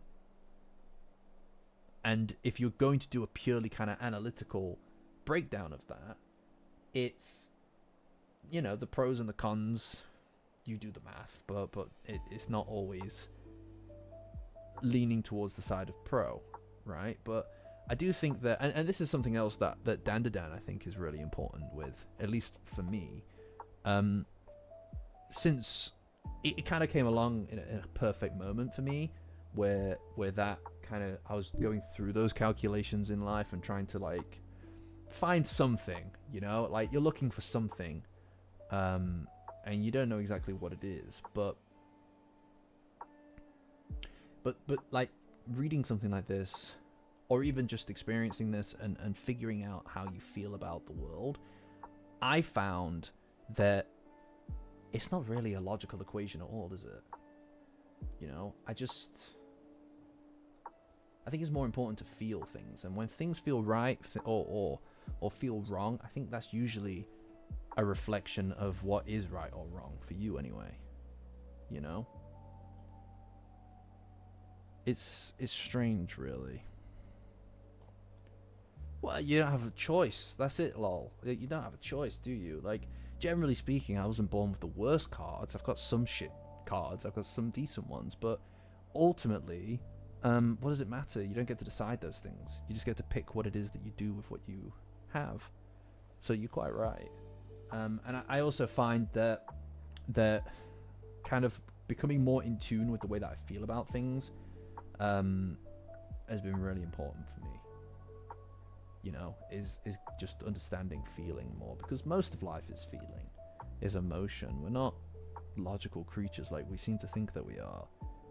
Almost every choice that you make, most of the time anyway, most of the choices that you make are driven by how you feel about something, not about all of these tiny little details, you know? So I've been trying to adopt the feeling of hopium. Just hope the fuck out of something, you know? And you do feel better for it. You do feel better for it, because it's like inside of that is like the potential of everything, right? Rather than the failure of everything. If you're a doomer, you just, that's all it is. It's reductive. Dooming is a reductive thing, whereas if you have this hopium, it is literally just the incarnation of potential. And I think that is just a better philosophy. That's a really good fucking point, Blissy. No, I've not decided yet. This year was all about progress. I've said this before. Like, CGP Grey. There's a CGP Grey video. It's a great video, great channel, where he talks about, same support. Absolutely the same. but CGP great. He talks about resolutions, New Year's resolutions, and how they are pretty much destined to fail from the get-go because you set up very strict logical criteria, right? Whereas if you were to pick a theme for the year rather than a specific objective, it's more attainable because that theme is something that you can adhere to in a slightly more nuanced kind of way, right? My objective for this year has been progress, and in a lot of ways I've done that. In a lot of ways I've hit that. In a lot of markers for success, I think I've hit that. You know, like in some areas I don't think that I've achieved it, but in a lot of areas, especially the channel and the community, I think progress has been absolutely a word that I would use to define a lot of what has been done there. You know? Yeah.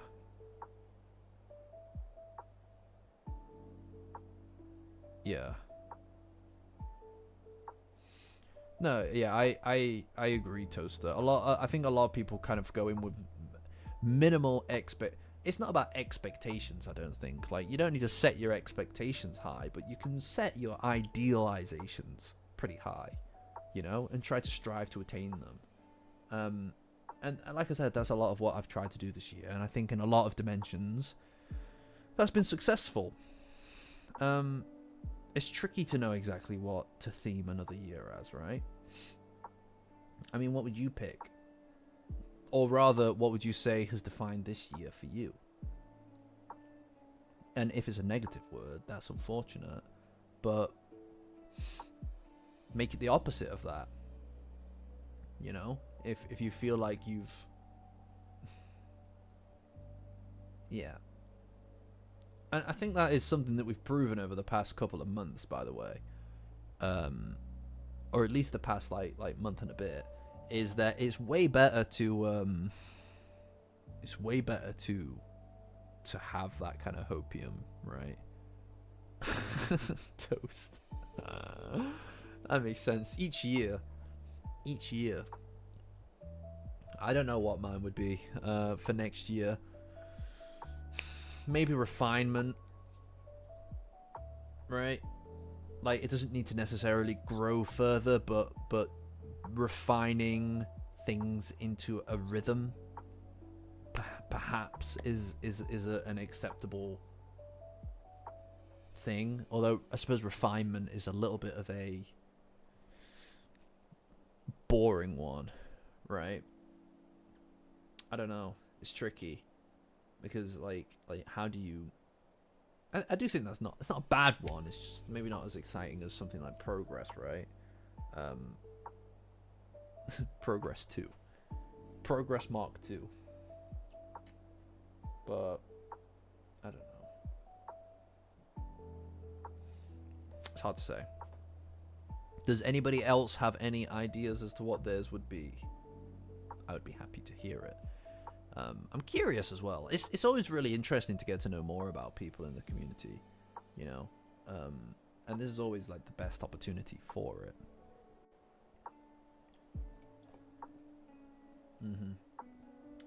That's true, Toaster. That is true. That's a good point. Like, maybe discipline. Maybe being more disciplined. You know? Progress 2 Electric Boogaloo. Hell yeah. Delusion. Your ideal one is delusion. Or this year has been a delusion one. That's crazy. Delulu. Delulu Pazuzu. Delulu. Delulu Labubu Pazuzu. Yeah. I don't know. I think there's a lot of options, but I think refinement and discipline are pretty good ones. Health is a hard one. Like, health is a hard one. You know, like that is always a tricky one. Like, but this is what I mean: refinement, discipline, getting my act together a little bit in some areas of my life. Just because I've gotten a basic kind of rhythm schedule, kind of like overarching kind of lifestyle situation. Refining that a little bit, I think, is what I need to do. I need to juggle things a little bit better. I'm bad with the balancing of things, you know. I'm bad with the balancing of things. Redemption is a good one. Redemption is a hard one. Redemption is a lot to put on yourself. That's a lot to put on yourself, dude. Yeah, I don't know. I don't know. My audio. I don't know. Does anybody else have audio issues? Do I sound quiet to anybody else? Some people sometimes have this problem with the setup. I don't know. I don't see a problem. I'm in like the yellow zone for the most part with my mic, so it should be okay. It should be okay. You might want to get like an audio maxing thing. Like you can get like a plugin that can artificially boost your audio if that's the case. Cool.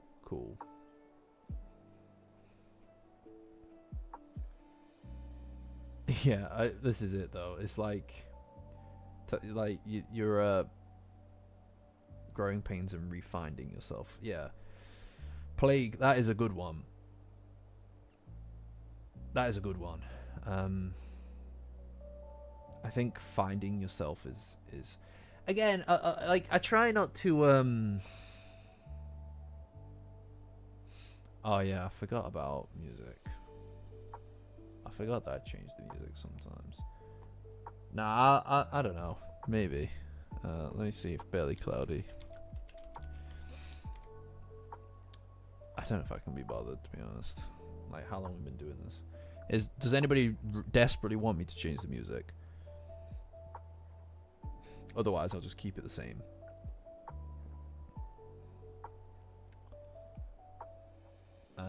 But yeah, no. I mean, I suppose like the point of picking a I suppose the point of picking the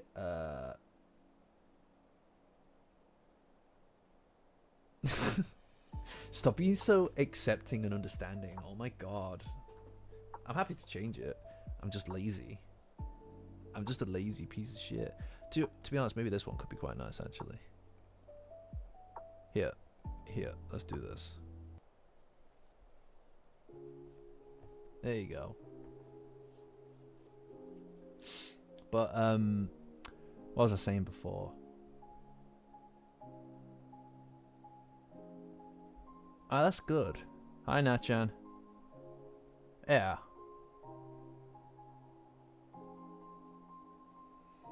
Yes, exactly. Like, if you were to say refinding yourself, I think that's a lot of pressure to put on yourself, and I think you're setting yourself up for failure with that because you've got a very clear end result there that you may or may not achieve. Because I don't know what it means to refine yourself, right? Like I do think, like, for example, over the past year and a bit, I feel like I've not refound myself, but redefined myself, right? Like, I've kind of reworked myself a lot. That doesn't mean that I'm drastically different in any capacity, but it also doesn't mean that I'm absolutely the same. And a lot of the time, it's really a pivot. It's a matter of just a pivot of perspective, and getting yourself to do things that you didn't realize were things that you wanted to do, or that you weren't brave enough to do, or whatever. Now, if you were to say, I want to refine myself, you've got such a very specific criteria there that I can't... You kind of, in a way, I think you're setting yourself up a little bit for failure. Picking a word, something really vague, to kind of base every decision that you make off of, right? So for me, progress was the one this year. That means that any decision that I make, whether it's work-related, personal related, if I can, whichever one I can pick and feel is the most well-aligned with the term progress in some capacity and justify it as that, that's the one that I'll do. It takes the pressure away from having to kind of like say, if it was grow the channel, right? If it was grow the channel, then it means that if someone's to ask me, do you want to do something this weekend? I'd be like, no, I've got to grow the channel, right? The problem with that is that this is very restrictive, or if the channel doesn't grow, you feel like a failure. But progress can mean emotional progress, progress with friends, progress with I don't know, fucking training a pet or something. Progress can mean a lot of different things, and as long as you can align it with that, you're growing, you're improving yourself.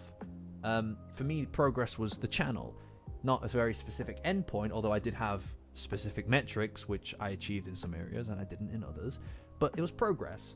The Discord is progress, and that's, again, is something that I didn't anticipate would happen. And then obviously a bunch of personal stuff as well. Working on myself, a very insular type of progress for me. I understand that, Plague. I understand that, but I would probably pick something maybe a little bit more kind to yourself. I'd be a little kinder to yourself if it were me. You know, exploration could be a good word. You know, growing, I guess.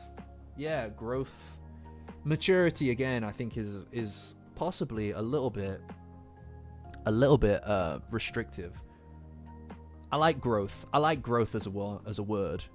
I like growth as a word for sure, because that can mean a lot of different things. It's like if you are picking any choice, any decision that you make, whether it's as simple as what you're going to have for dinner or like what it is you're doing this weekend, if you can pick the thing that is best aligned with what you could call growth, that's a good theme, you know? Because it can mean so many different things, and you don't put that pressure on yourself to succeed, because you got to also realize that putting that pressure on yourself is not just it's not just damaging to your kind of personal life. You're also not helping your plan, because the minute that you fail on something hyper specific, you'll just stop. Everybody does. Whereas something like growth is like you can easily pick that shit back up again, like that, right? Or you can go, that decision didn't align with growth, but the next one will. Everything's an uphill battle, right? Everything's an uphill struggle, really. And I genuinely believe that is the case. And it's not going to be perfect. Sometimes it's not perfect, but it is what it is. No, I understand that, Natcham. Totally. Like, again, there need to be words that resonate with you. And that's how I feel about it anyway. So for me, maybe discipline or refinement. You know? Discipline or refinement, I think, would probably be one of my two. But I've not decided yet. I'll decide. I'll do it on the night. I'll do it on the night. Easy. But this year's been good. Progress has been a good word. You know? To varying degrees of success, but in a lot of domains, successful. And that makes me happy. I'll flip a coin. Yeah. Discipline. I think discipline is the one that might be winning out among these for me personally. Gripping and ripping it. No. Next year should be themed around gripping it. The year after should be themed around ripping it. You've got to get the basics down first. You've got to get the basics down first. You've got to do it. You know, it's very important. It's very crucial.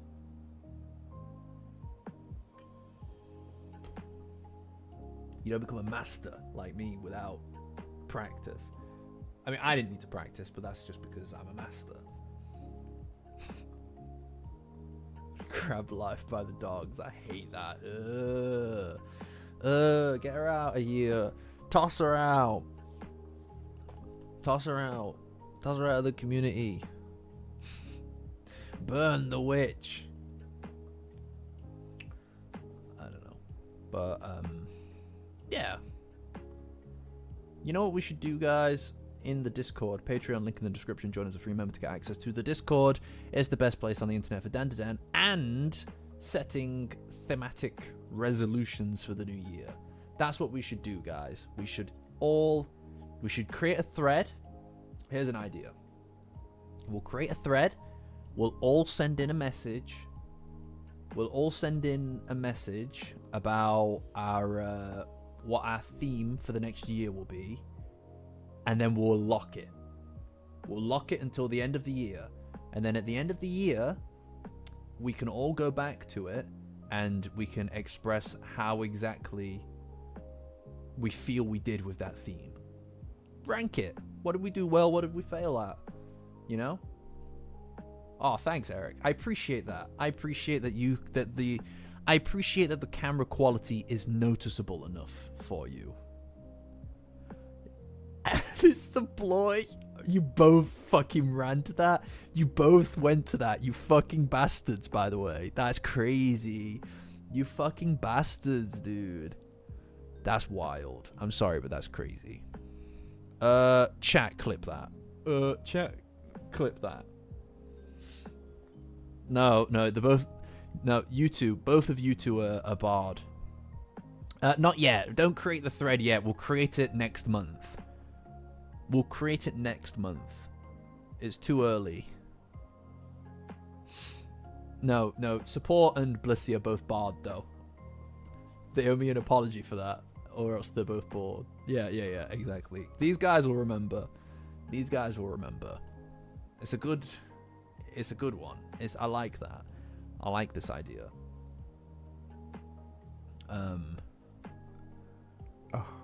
Fine. You can take part, I guess.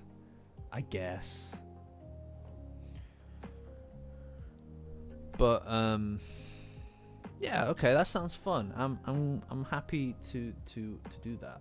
Look at me. I've influenced people. I'm an influencer, Ma. Hey, Ma. No, it's fine. But, you know, exciting stuff. Someone tell NordVPN. I know. It's crazy. Where are they? What is happening? I feel like I've been here forever. What's going on, guys? Where are you? You know? You hate to see it. That's all I want. That's all I want in life, is that NordVPN money. Come on. You know? NordVPN money. It's crazy. It's probably fuck all, too. Like, honestly, the audience is not that big. It's crazy. Although, I suppose, actually, let me have a little looky loo. We are on 6,937 subscribers. So, a little ways off from 10k, thank God. So I don't need to worry about the maid thing too soon, which makes me very happy. That makes me very happy. Because I'm dreading it. What is with that guy? Like, honestly, why do I say half of the shit I say? It's crazy. Who lets me get away with this shit? Who lets me get away with it? Absolutely no. No way. It's crazy. Oh my god, it's like so crazy.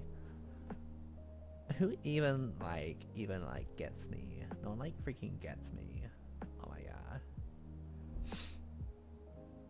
At least it's clip for future generations to watch is wild. That is crazy, to be fair. That is crazy. Imagine I'm 50. Right? Imagine I'm 50 and I'm applying for my job at the Amazon grocery store.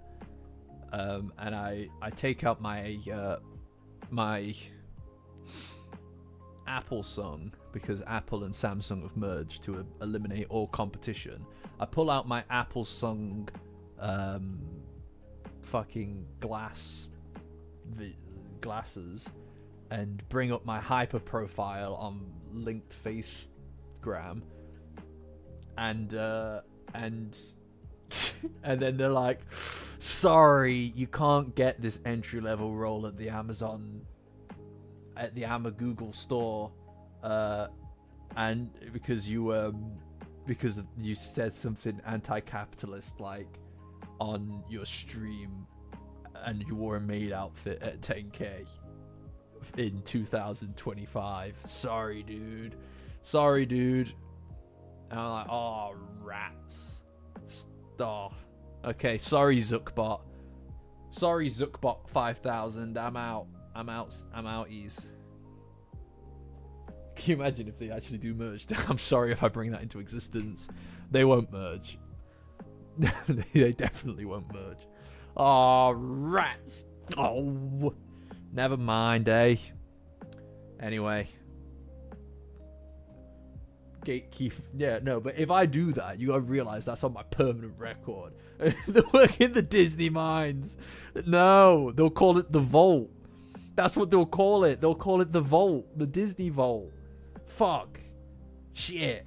This is dystopian as fuck, by the way. This is dystopian as fuck. That's crazy.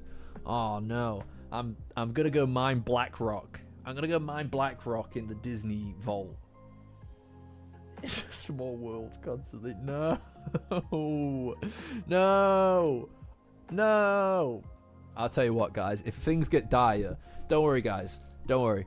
If things get really bad, I can always just become a React YouTuber.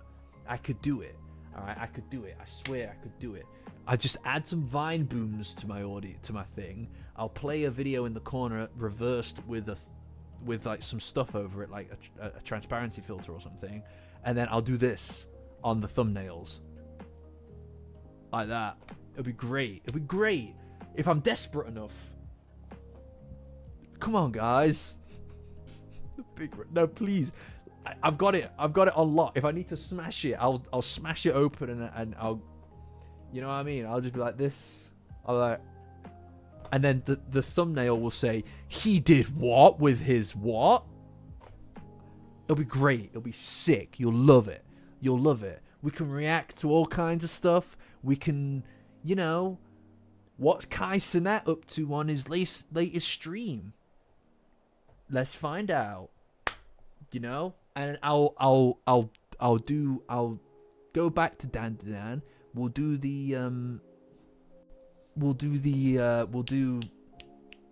episode 7 again, and I will be like, I'll be crying on the thumbnail,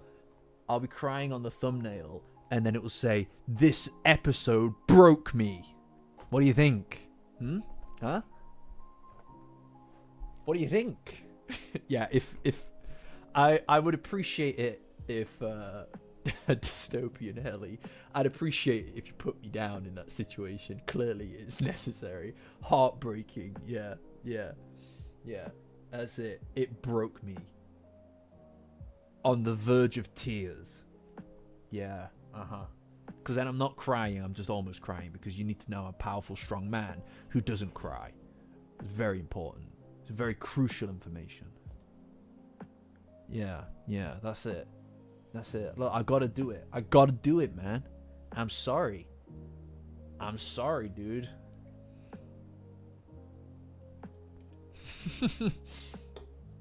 Get back in there, Tia. No, it's not even my fault at that point. Look, whatever, you know. Like, if I need to, I'll do it. All right, Eric, catch you. You know, I don't really kick my feet in the air. That's not my kind of vibe. I just kind of like collapse in on myself. You know, like there's just a black hole inside of me that just like, I spaghettify.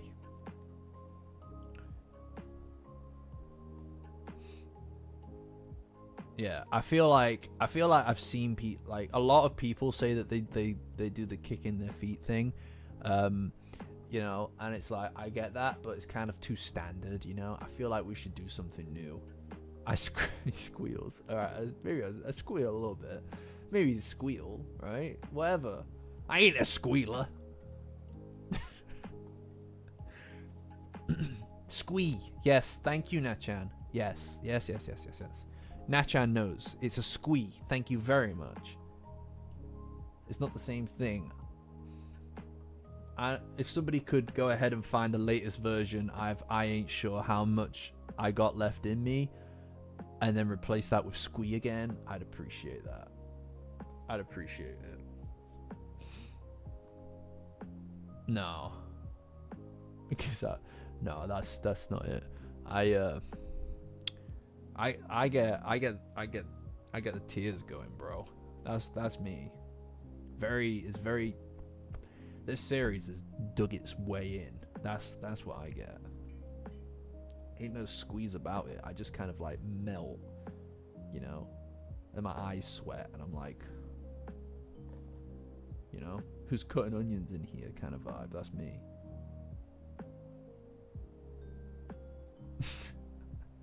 That's true. That's a really good point, Nachan. That's a really good point. I need to next time we meet, I'll need to have a list of things. We didn't even say pillock around you.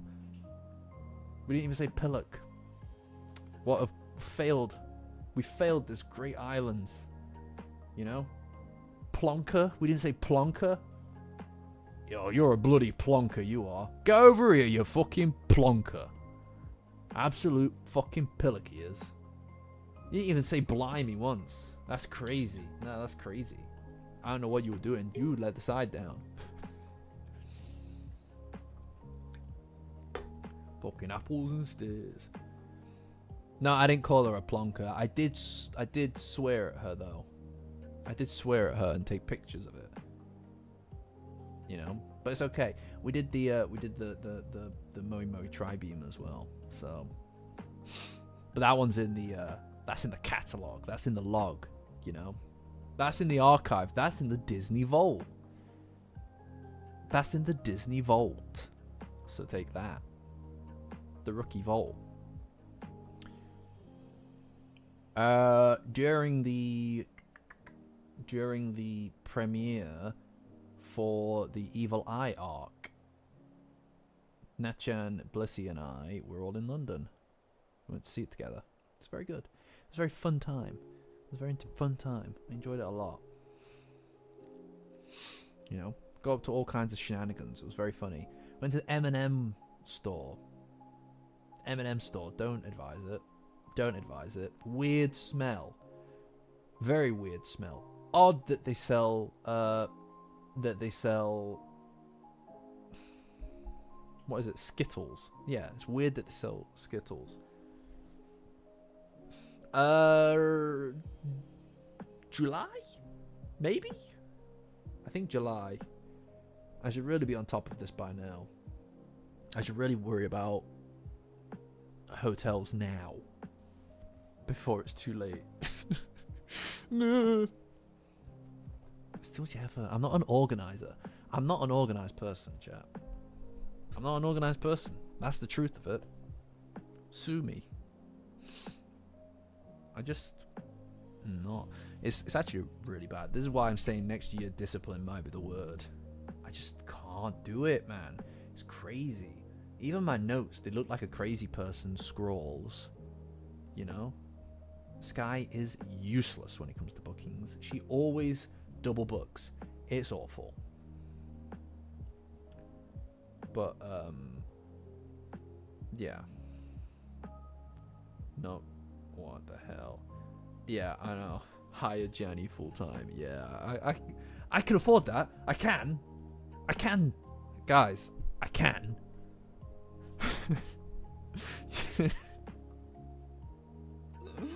Oh, I'll never own property. I'll never own property. No, I'm gonna rent forever. For the rest of my life. Right, I see what you're doing. See what he's doing?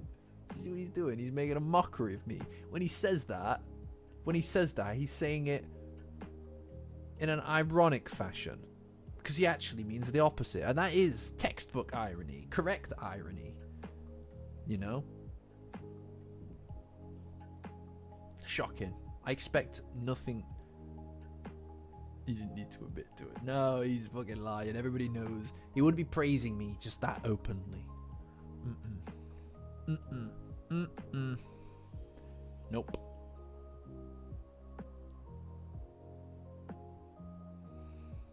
But yeah.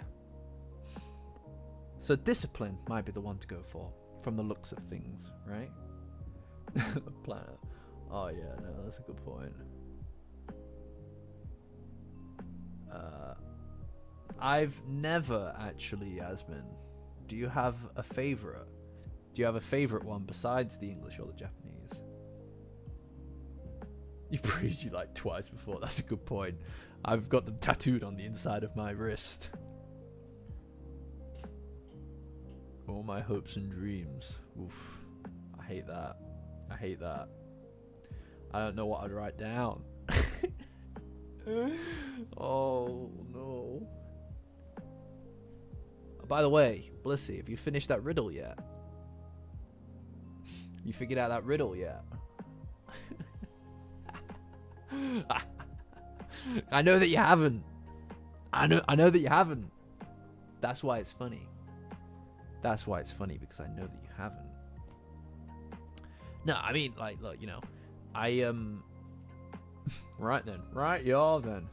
Right y'all then. The riddle. Yeah, I know. It's crazy. Yeah, I know. No, I mean, I've tried with planners before. I've got planners down there. It's just I don't fucking use them. That's the real crime. I just don't use them. It's boring. It's nerd shit, innit? I'm sorry, I can't plan things like that. I just can't do it. It's like every time that I want to do something, I've got to consult the fucking diary. It's like, oh, let me see if I can fit you into my sketch. It's like, hell no, man. Hell no. The Portuguese dub. Cool. That is cool. It's really cool that so many. I know Portuguese is obviously one of the bigger dubs, isn't it? Because of the Brazilian market for anime is huge.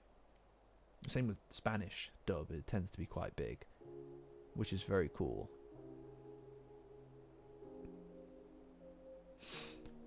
You know,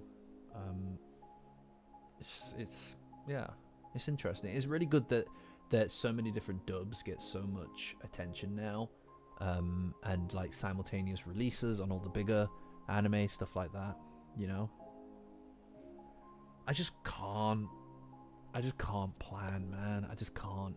It's like, it's too exhausting. Doing the thing is too much work. The fact that I can then turn to my book and be like, this time you said you'd do this, and it's just guilt. That's just guilt that I don't need in my life. Because it's like, I won't get it done. Hence discipline as a potential theme. You know, I'm definitely a kind of like procrastinator by like avoidance. I think, you know, I think that might be well, I haven't doubled down on discipline yet, but it does look like more and more discipline might be the one to go for. Yeah, I mean, I don't know. Like, you know what's interesting? I do think everybody has like a very specific emotion that they're very weak to, right? Like, for example, when we talk about the diary and stuff, my immediate go-to is, oh, but I'll feel guilty as shit if I don't, if I miss the slot, right? Or if I miss the thing that I said I'd do, I'll just feel guilty after the fact. I think the guilt might be my big one. That's true. That's slightly. I'm kind of. I don't know how to phrase it. I think I might be a bit difficult to work with. I think I might be just difficult to fucking work with, man. Like, I don't know. It's I don't know. What do you mean? What do you mean, clip it? What do you mean, you reckon? This surely isn't common knowledge. I just don't take notes. Okay? I don't take notes. That's all. No, it's oh my god, as if you're clipping that shit. This is bullshit. How's he done that then? Fuck off. No. Oh no, not like this. Not like this. No, I'm just... No, I'm not. Difficult to work with is a slightly inflammatory, exaggerated version of what... I don't know. Maybe I am just difficult to work with. I'm having a crisis. I'm having a crisis of self. I just... You know what I mean? I feel like it's hardwired in my brain. It's hardwired in my brain to I have to feel passionate about something, or I'm just not fucking interested at all. I struggle to be interested in something if I don't give a fuck. Like, you know what I mean? I can't even pretend. It makes work difficult at times, right? Because I either have to trick myself that I'm like, oh, I actually do like this thing I'm writing about, or whatever. And it's not even necessarily this, just throughout my entire kind of like whatever career or whatever. That's always been the case. I've always had to trick myself into being like, this is something that I find really interesting. I am really interested in whatever this fucking stupid ass shit. Passion maxing. Oh, I need to start sketch maxing. But it's hard. It's really hard to care about shit that I don't care about. Driven by novelty is... Nah. Fuck that. No way. That's crazy. Oh, don't even. When I need to do something, that's like... It creates this anxiety kind of feedback loop. Where it's like, I don't want to do it, so I'm going to put it off. But then it's like, if I'd done this earlier, it would have been done by now. And then I get to the point where it's like, it's still not done yet. And I'm like, right, I'm going to run out of time. Why didn't I just do it? Then I start to feel like crap. And it's like, hell no. If it's something I wanted to do, I would have done it, man. If I really wanted to do it, I would have done it. Why are you doing this to me? I want to do stuff I want to do. I want to do stuff. I do. This is such a fucking, like, third world problem, isn't it? I want to do stuff. I really, really do. Okay? Like, I just don't. I just don't. It's like, oh, but this could improve this metric. I'm like, I don't care about metrics. I don't want to see number go up. I don't care about metrics unless they're a metric I care about. Like, yeah, I just want to do the thing I want to do. That's it. If you give me something I want to do, I'll do that shit, man. I'll do that shit so fucking good. And everyone will be like, man, you did that shit. I'll be like, yeah, I did. I did that shit because I wanted to do it. But if I don't want to do it, I won't. I really won't. And the more that people try to get me to do it, or the more that the event or thing wants me to be involved with it, the more I don't want to do it. And then the more I push it back. Whereas if I own my own stuff that I'm working on, then I want to do that shit. I really, really want to do that shit. Yeah, you did that. Thanks, man. I did that. That's me. And I really want to do it. You know? This is how I know. This is how I know that when I'm like releasing like a piece of content, or I'm working on a piece of content, I know that I want to do it. Otherwise, it wouldn't exist. Like, I don't know what to tell you. Like, if I really want to do something, I'll get that shit done ASAP. If I don't want to do it, it won't exist. And it never will, because I'll never get around to it. You know? There are things that I do want to do that I never get around to, because there are roadblocks in the way of getting to that, of things I don't want to do. So if I want to do something, and it's behind this roadblock of something else that I need to get through as like a fucking preliminary criteria, then I'll never get to do the thing I do want to do. It's crazy.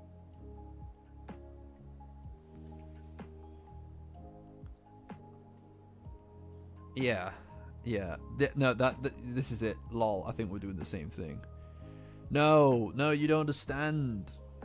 You don't understand. What do you mean? I gave you the thing. I gave you the thing, didn't I? I gave you the you were my roadblock. I gave you the sponsorship thing. I sent you it. Thanks, Mini Master. Appreciate you. You know, support's just a hater. She's just hating on me. 2 weeks later, yeah, it's better late than never, isn't it? It's better late than never, isn't it? Jeez, ungrateful, dude. Ungrateful. It's not because I didn't want to do it. It's just I had other things I needed to do that I didn't want to do. And I didn't do them, and I did the thing anyway. So really, I really deserve praise, if anything. I deserve a pat on the back, at least. At least a pat on the back. I don't know. I understand that you can't want to do everything, right? It's just... foot mouth. I understand that you gotta have to do things you don't want to do, but I do feel like sometimes we have to do things, most things, and they are things that aren't aligned with things I want to do at all. You know, there are people who are like, oh, I fucking love my job, and it's like, how dare you? I don't dislike mine. I'm happy with my job, right? But like people who are like, I love my job, I fucking love my job. It's like, how dare you say that out loud to anyone, ever? How fucking dare you, dude? Don't pay taxes. That is fair. Yeah, fair enough. It's impossible. You can't gaslight yourself into everything, man. Imagine it's like, I love paying my taxes. I love it. It's like, fuck you, dickhead. No, I also understand the importance of taxes. I know that Toaster does as well. It's just like, I don't like paying them because I see my money go down. My money go down. You know? I'm happy that they're paid, but I don't like paying them. But I will. I know taxes are good. Depends, actually. It depends on the taxes. That's, you know what I mean? Like, not all taxes are great. Some of them are pretty bad. No, it's, you know, it's a whole thing. You know, it's no, that's no, no, that's too much. That's too much of the real thing. Like, it's who's paying them. That's the thing, man. Yeah, no, we don't have to get into it. I can feel the cogs. I can feel the cogs turning in my head right now. You know what I mean? Like.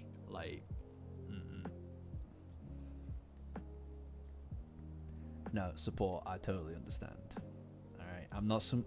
Look, I get you. I'm not some capitalist dog. All right, I'm not some capitalist dog.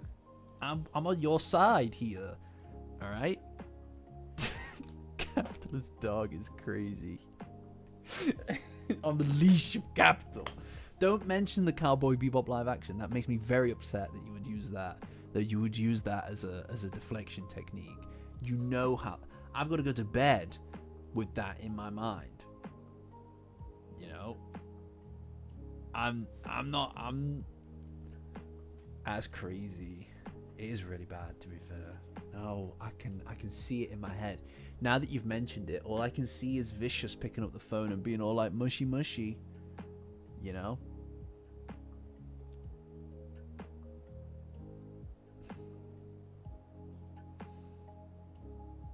Like, it's a double-edged sickle. Yeah! The dickle! That's what we call it now. We call it the dickle. Yeah. It's really shit. It's really bad. I appreciate what you say in Salah, but that is absolutely not me. I'd bitch about it. I'd be like, I paid for this shit. What the hell? What the hell-y? Yeah, he says mushy mushy. He says mushy mushy. It's called the dickle. The double-edged sickle. Jesus, guys. Come on, get with it.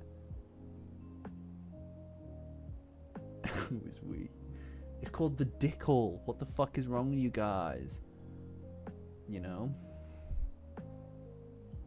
You're all children with your minds in the gutter. What the hell? Don't. No, you did not. They did not say that to you, Blissy. They did not say that to you. Please tell me that's not true. Please. Please tell me that's not true. No, no, no, no, no, no, they did not. Why would they do that? Why? I wouldn't be able to contain it. I wouldn't be able to contain it. That would be too much for me. I wouldn't be able to fucking...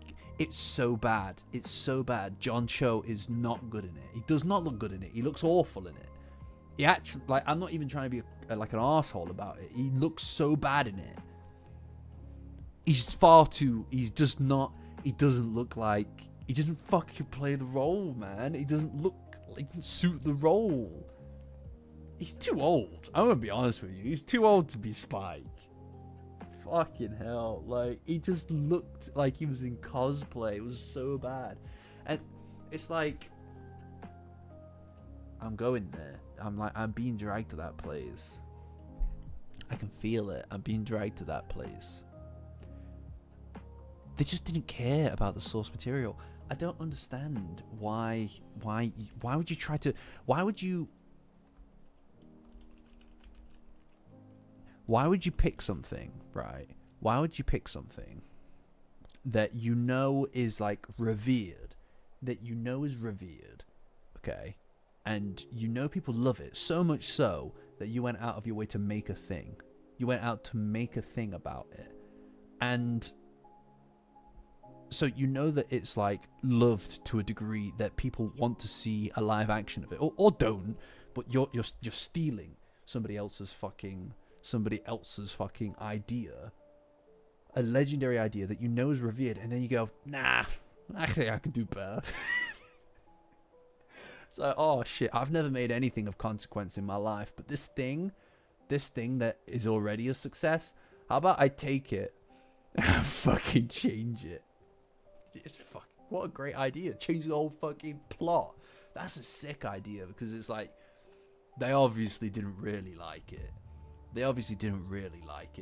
So you just change it, actually. That makes sense, actually, yeah. And instead of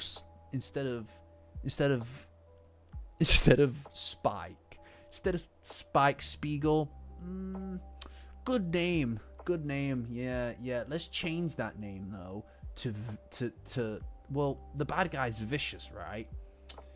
What was if we name him Fearless? I'm gonna be sick. Fearless. What the fuck kind of... Why would you do that? That is actually cringe, more cringe than vicious. Oh my god. I don't understand it. No, yeah, he is Korean and not Japanese, but like I remember there being a huge conversation about like we need an authentic kind of like main character lead, but it's like Korea is not Japan. In fact, it's pretty fucking, you know, that's controversial. I feel like that's hugely controversial to just go, yeah, they're the same. Like, Korea and Japan's history is not a pleasant one. Like,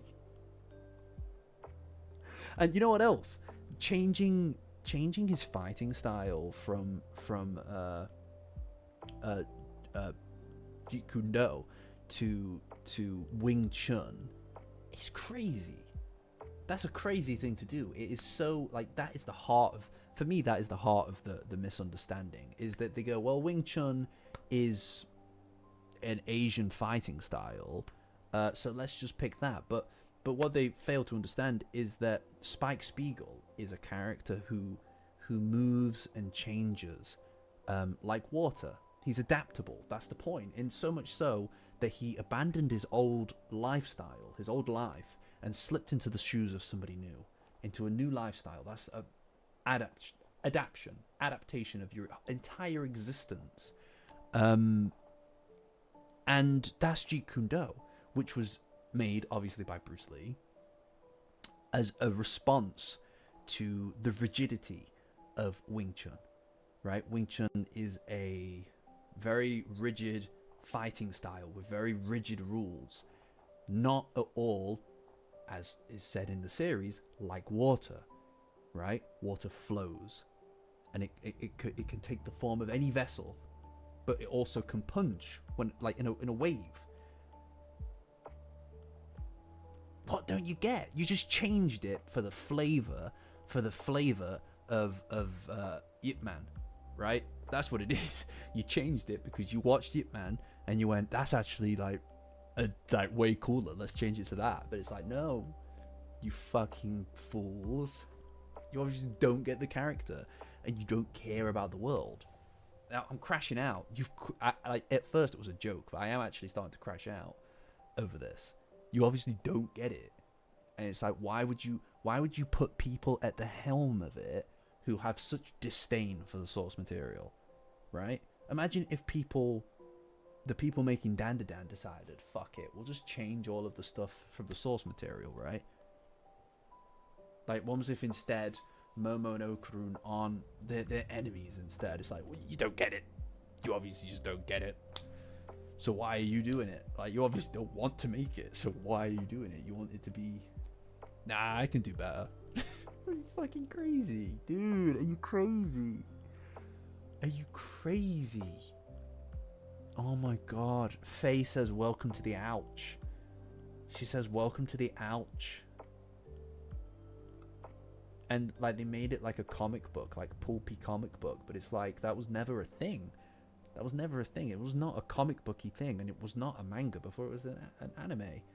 Like it was not this comic book thing. You don't need to do comic book transitions. All right, catch you. No, I watched. I needed to know, right? I didn't want to just hate on it. I didn't want to just hate on it for the sake of it being made, without giving it a shake, right? Without giving it a fair go of it. So I watched some, and then I watched some more. I didn't watch all of it because it was actually painful. It was so painful to watch.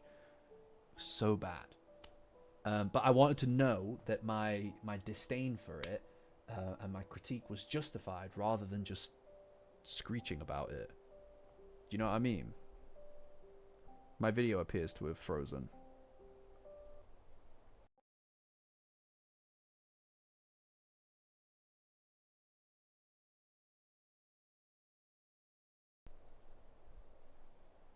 What's happening? I'm frozen. Can you guys hear me?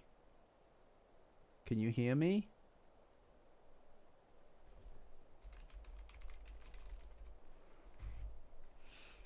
Did John Cho get me?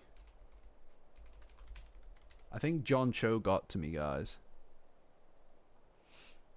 Chat, I think John Cho might have got me. Can you still hear the music as well? That's crazy.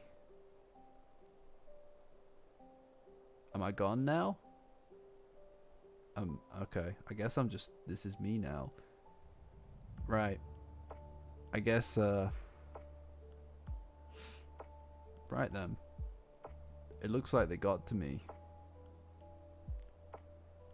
Oh, I'm back. I'm back. Is this me? Right. Alright, I think... I think Netflix have made it clear. I think Netflix have made it clear about how they're feeling just now. What the fuck was that? I'll tell you what though, that pattern interrupted my entire thing there.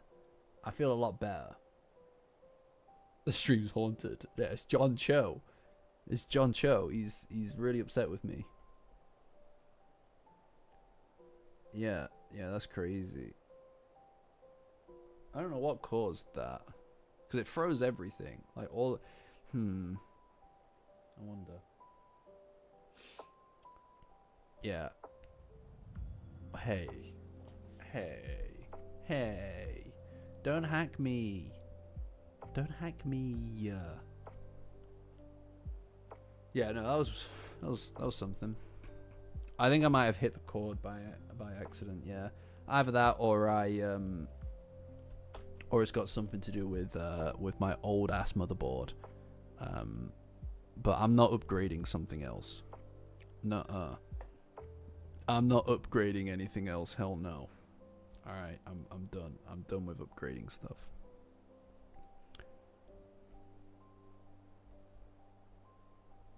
But yeah, I don't know. I should probably just stop. But you know, this has been fun. I've enjoyed it. You know, I think that really, guys, that taking a break for a week has actually been quite pleasant.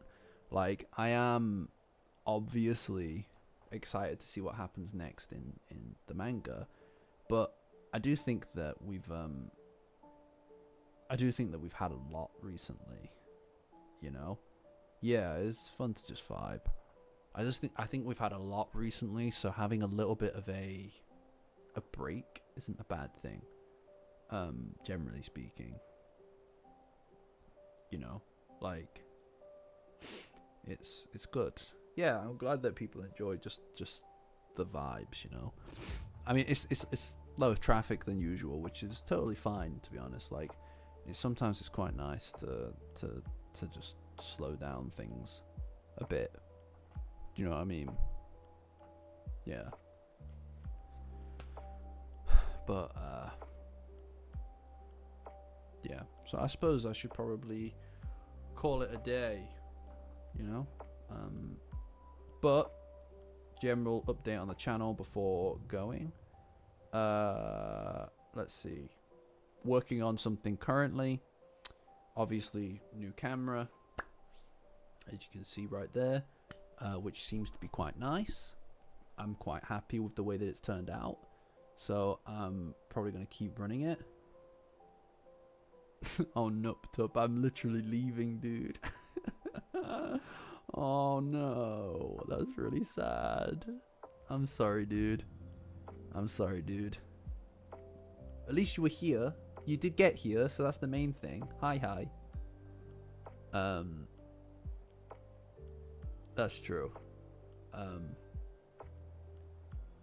We're preparing for... Yeah, I mean, if we get hiatuses that are more than a week, I'm gonna keep the streak going. Oh, yeah. I'm gonna have to come up with something. But that's fine. I'm quite happy to do that. It'll be fun to do that. You know? Yeah. I mean, like if I had the time to do it, I'd really like to just fucking start from the beginning of the manga and just read along from start to finish, you know. But yeah, I mean, I don't really have the time to do that right now, you know. But it would be cool to do that, wouldn't it? Like, you know, like the first streams. It'd be really cool if that was like a potential thing, like a possible thing to do. 24-hour stream goals. What was that? 15k, I think.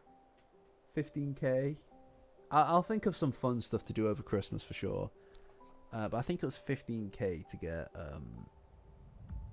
for the 24-hour stream. That's crazy. 24 hours is a long time, man. Yeah, I think the tree is a good idea. The tree is a good idea. But yeah, no, anyway, guys, point is that yes, so I'm working on something currently, a new video. It could take a minute, and by a minute I mean multiple weeks. It would be nice to get it out by December. I don't know how realistic that is. I'll need to see tomorrow. I mean, it's planned. It's just stuff's a lot of work. We'll see. But beyond that, I suppose that's everything, guys. So thanks for joining, and I will see you all next week for a new chapter. So see you later.